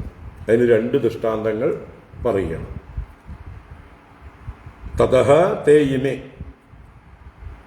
അത് അനന്തരം ഇവ രണ്ടും തേ ഇമേ വിവിധ നാമഗുണൈഹി, വിവിധങ്ങളായ നാമങ്ങളോടും ഗുണങ്ങളോടും കൂടിയവയായിട്ട് നിലനിൽക്കുകയും തുടരുകയും ഒഴുകുകയും ചെയ്തുകൊണ്ട് പരമേ ത്വയി ലില്യുഹു, പരമനായ എല്ലാറ്റിനും പരമകാരണനായ ത്വയി അങ്ങയിൽ ലില്യുഹു, ലില്യുഹു ലയിക്കുന്നു, ലയിച്ചു എന്നാണ്. അങ്ങയിൽ ലയിച്ചു ചേരുന്നു. ഏതുപോലെ? സരിതഃ അർണവേ ഇവ, അല്ലെങ്കിൽ അശേഷരസാഹ മധുനി ഇവ. രണ്ട് ദൃഷ്ടാന്തങ്ങൾ. സരിതഃ അർണവേ ഇവ, അർണവം സമുദ്രം, അതിൽ സരിതഃ ഇവ സരിത്തുക്കൾ എന്ന പോലെ. സരിത്തുക്കൾ വിവിധ നാമങ്ങളെ ധരിച്ചുകൊണ്ട് വിവിധ ദേശങ്ങളിലൂടെ വിവിധ സ്വഭാവങ്ങളോടുകൂടിയ ജലം വഹിച്ചു കൊണ്ടുവരുന്നതായിട്ടുള്ള നദികൾ അർണവത്തിൽ വന്ന് ലയിക്കുന്നതോടുകൂടി അത് അർണവമായി തീരുന്നു. അവയുടെ നാമരൂപങ്ങളെല്ലാം വെടിയുന്നു. അവയുടെ സ്വഭാവ ഗുണങ്ങളെല്ലാം അവിടെ ലയിക്കുന്നു. പിന്നെ അവയ്ക്ക് അസ്തിത്വമില്ല, വ്യക്തിത്വമില്ല. അപ്പോൾ വിവിധങ്ങളായ ദേശങ്ങളിൽ നിന്ന് ഉത്ഭവിച്ച് വിവിധ സ്വഭാവങ്ങളും വലിപ്പങ്ങളും വർണ്ണങ്ങളും രസങ്ങളും ഉള്ളതായിട്ടുള്ള നദികൾ എപ്രകാരമാണോ ഏകമായ അർണവത്തിൽ വന്ന് ലയിക്കുന്നത്, അതുപോലെ എല്ലാ നാമരൂപങ്ങളും ബ്രഹ്മമായ പരമകാരണനായ പരമേ ത്വയി ലില്യുഹു, പരമനായ അങ്ങയിൽ വന്ന് ലയിക്കുന്നു. അതുപോലെ അശേഷരസാഹ മധുനി ഇവ. അശേഷരസാഹ, അശേഷരസങ്ങൾ എന്നാൽ വിവിധങ്ങളായ പൂക്കളിലെ രസങ്ങൾ. അതെല്ലാം മധുനി, മധുനി എന്ന് പറഞ്ഞാൽ മധുവിൽ, തേനിൽ എന്ന പോലെ. അപ്പോ തേനീച്ചകൾ ഒരു സമൂഹമായിട്ടാണ് തേനീച്ചകൾ താമസിക്കുന്നത്. ഒരു വലിയ കൂടിൽ, അല്ലേ? അവർ വലിയ കൂടുണ്ടാക്കുന്നു. ആ കൂട്ടിൽ അനേക തേനീച്ചകൾ എത്രയോ പൂക്കളിൽ നിന്ന്, ഏതെല്ലാം വർണ്ണങ്ങളിലും എന്തെല്ലാം രസങ്ങളുള്ളതായിട്ടുള്ള പൂക്കളിൽ നിന്ന് അതിൻ്റേതായിട്ടുള്ള രസം അഥവാ അതാത് പൂക്കളുടെ തേനുകളെ ശേഖരിച്ചു കൊണ്ടുവരുന്നുണ്ട്. എല്ലാ പൂക്കളുടെയും തേനിന് ഒരേ സ്വാദായിരിക്കണം എന്നില്ല. നമ്മളത് സൂക്ഷ്മമായിട്ട് പരീക്ഷിച്ച് നോക്കിയാൽ മനസ്സിലാകും. എല്ലാ പൂക്കളുടെയും തേനിന് ഒരേ സ്വാദല്ല. എല്ലാ പൂക്കളിലും ഒരേ അളവിൽ തേൻ ഉണ്ടാവുകയും ഇല്ല. ചില ചെറിയ ചെറിയ പൂക്കളിലൊക്കെ ഒരു തുള്ളി പോലും കിട്ടില്ല, അത്രയും അത് പിന്നെ നമ്മൾക്ക് തുള്ളി എന്ന് തോന്നുന്നത് ചെറിയ പ്രാണികൾക്ക് അവയുടെ കൊച്ച് ആ സിറിഞ്ച് പോലെയുള്ള അതിൻ്റെ സ്ട്രോ കൊണ്ട് എടുക്കാനുള്ളതേ ഉള്ളൂ. അപ്പോൾ അത് പല ഭാഗത്തു നിന്നും വലിച്ചെടുത്ത് പല തേനീച്ചകൾ അല്ലേ എല്ലാ പൂക്കളിൽ നിന്നും കൊണ്ടുവരുന്നു. ഓരോരുത്തരും വൈവിധ്യങ്ങളാർന്ന പൂക്കളിൽ ചെന്ന് തേന് കളക്ട് ചെയ്ത് എല്ലാവരും കൂടി വന്ന് നിക്ഷേപിക്കുന്നത് അവിടെ ഒരേ കൂട്ടിൽ എല്ലാം കൂടി ചേർന്നിട്ടാണ് ആ തേനീച്ച കൂടിലെ മധു അഥവാ തേന് ഉണ്ടാക്കുന്നത്, തേനുണ്ടായി വരുന്നത്. ആ തേനിൽ എല്ലാ രസങ്ങളും അടങ്ങിയിരിക്കുന്നു, ലയിച്ചിരിക്കുന്നു. അതുപോലെയാണ് എന്ന് പറയുന്നത്. അപ്പോൾ വിവിധങ്ങളായ പൂക്കളിലെ രസങ്ങളെല്ലാം ഒരു തേനീച്ചക്കൂട്ടിലെ തേനിൽ ഒന്നായി തീരും പോലെ പരമേ ത്വയിലില്യുഹു, വാസ്തവത്തിൽ രസം ഒന്നു തന്നെയാണ്. ആ പൂക്കളെന്ന ഉപാധികളെ കൊണ്ടുള്ള ചെറിയ രസവ്യത്യാസങ്ങളാണ് നമുക്ക് ഓരോ പൂക്കളിലും പ്രത്യേകമായിട്ട് തേൻ കുടിക്കുമ്പോൾ അനുഭവപ്പെടുന്നത്. അതാത് പൂക്കളിൽ നിന്നാണ് നമ്മൾ തേൻ കുടിക്കുന്നതെങ്കിൽ ചെറിയ രസവ്യത്യാസങ്ങൾ നമുക്ക് അനുഭവിക്കാം. അത് കാരണം തേനിന്റെ കുഴപ്പമല്ല, ആ പൂവിന്റെ ഉപാധിയുടെ ധർമ്മമാണ്. ഒരു ചെറിയ തെച്ചിപ്പൂവിൽ നിന്നാണ് കുടിക്കണതെങ്കിൽ ആ തെച്ചിപ്പൂവിന്റെ ധർമ്മം അതിലുള്ള രസത്തിനെ സ്പർശിച്ചിട്ടുണ്ടാവും. ഒരു ചെമ്പരത്തിപ്പൂവിലെ തേനാണ് കുടിക്കണമെങ്കിൽ അതിന്റെ ധർമ്മം അതിനെ സ്പർശിച്ചിട്ടുണ്ടാവും. ഒരു താമരപ്പൂവിൽ നിന്നാണെങ്കിൽ അതിന്റെ സ്വഭാവം അതിലേക്ക് സ്പർശിച്ചിട്ടുണ്ടാവും. ഒരു വാഴക്കൂമ്പിൽ നിന്നാണ് തേൻ കുടിക്കുന്നതെങ്കിൽ അതിന്റെ സ്വഭാവം അതിൽ കലർന്നിട്ടുണ്ടാവും. അപ്പൊ നമ്മളത് അറിയാതെ ആ കുടിക്കുന്ന സമയത്ത് ആ ഉപാധിയുടെ അല്പരസം കൂടി നമ്മുടെ ഉള്ളിലേക്ക് കലർന്നു വരും.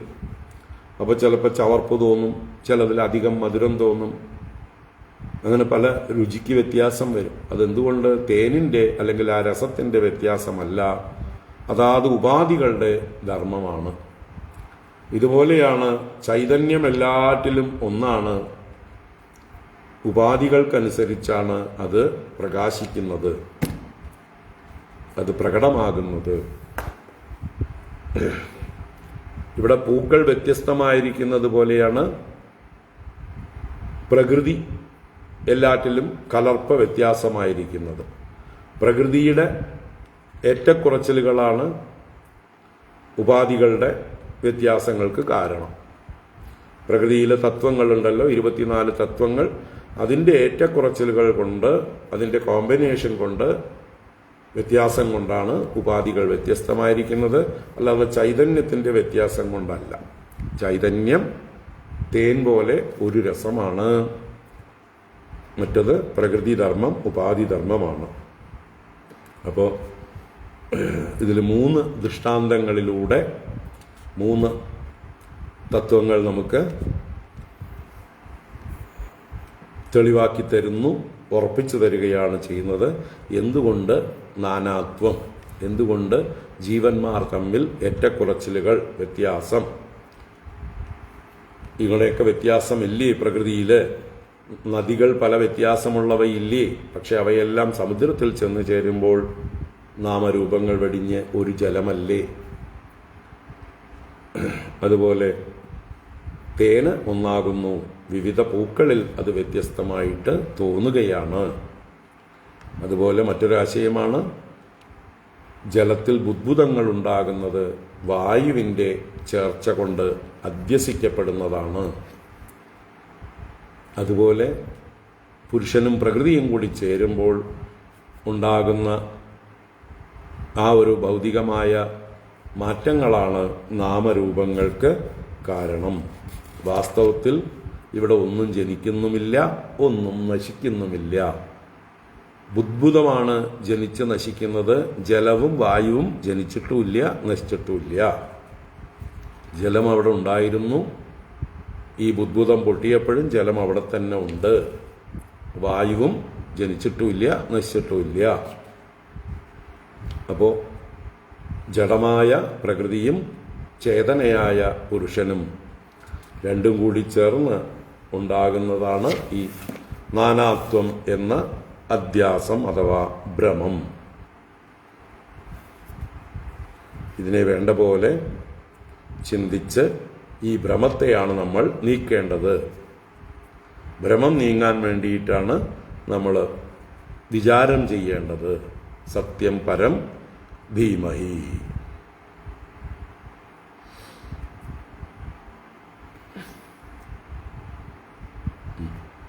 ഇതാണ് ഇപ്പോൾ ഇതിൽ ആശയം.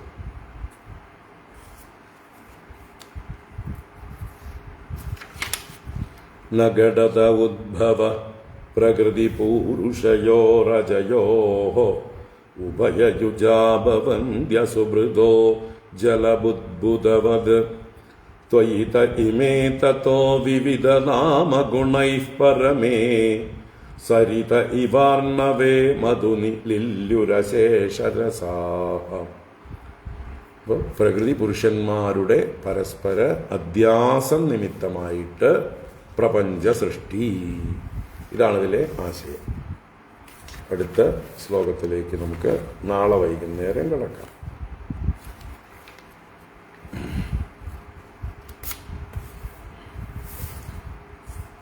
മുപ്പത്തിരണ്ടാം ശ്ലോകവും വീണ്ടും ഈശ്വരനെ ഭജിക്കുന്നവർക്ക് കാലഭയമില്ല, മരണഭയമില്ല. സത്യം പരം ധീമഹി എന്ന് ഭജിക്കുന്നവർക്ക് കാലഭയം അഥവാ മരണഭയം ഉണ്ടാകുന്നില്ല എന്ന് പറയുന്നതാണ് അടുത്ത ശ്ലോകം. നാളെ വൈകിട്ട് നോക്കാം.